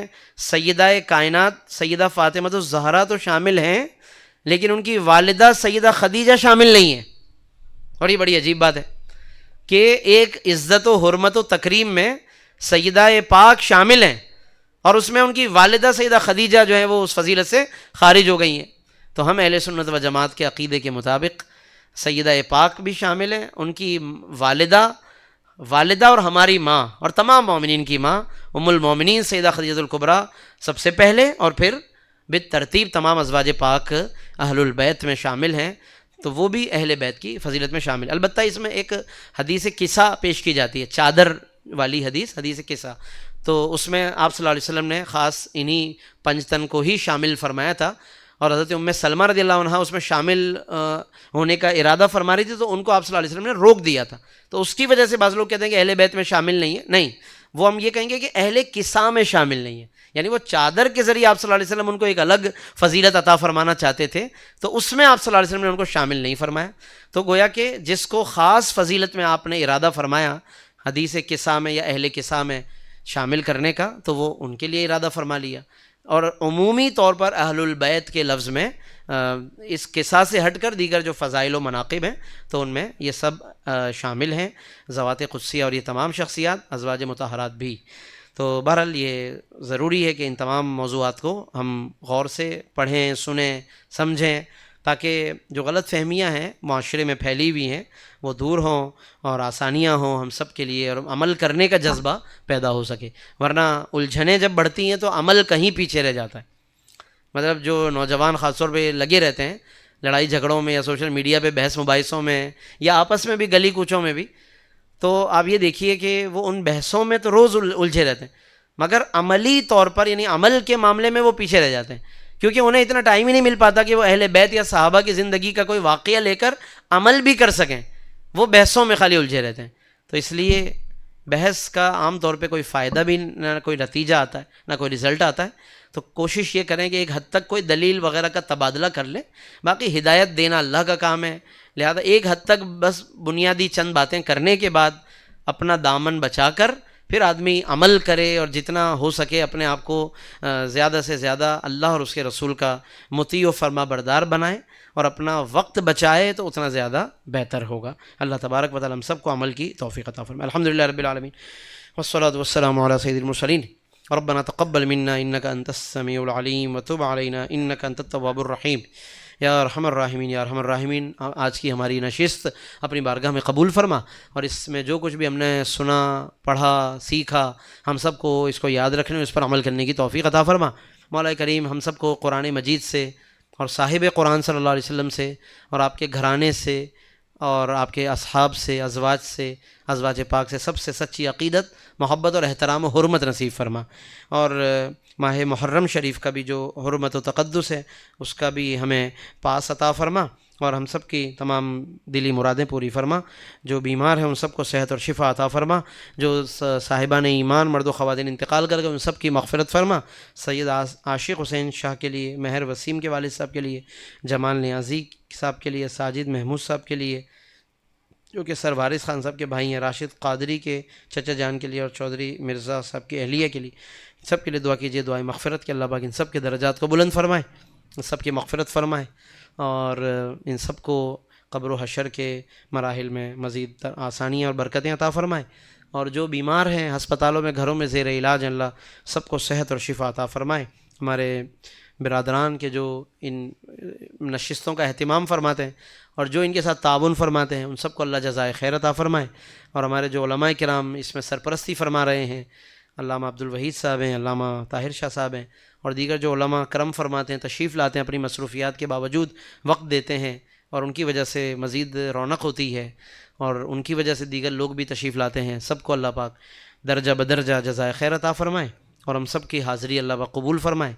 اور ہمارے ملک پاکستان کے حالات کو اللہ بہتر کر دے، معاشی سیاسی حالات کو اللہ اچھا کر دے، اخلاقیات کو اللہ بہتر کر دے اس ملک کی، اور ہر قسم کی بےہودگی سے، فحاشی سے، عریانی سے، بد امنی سے، بے حیائی سے اور بے روزگاری سے اللہ نجات عطا فرما دے۔ پورے عالم اسلام پر اللہ رحم و کرم فرمائے، اور ہم سب کے تمام رنج و غم اللہ دور کر دے،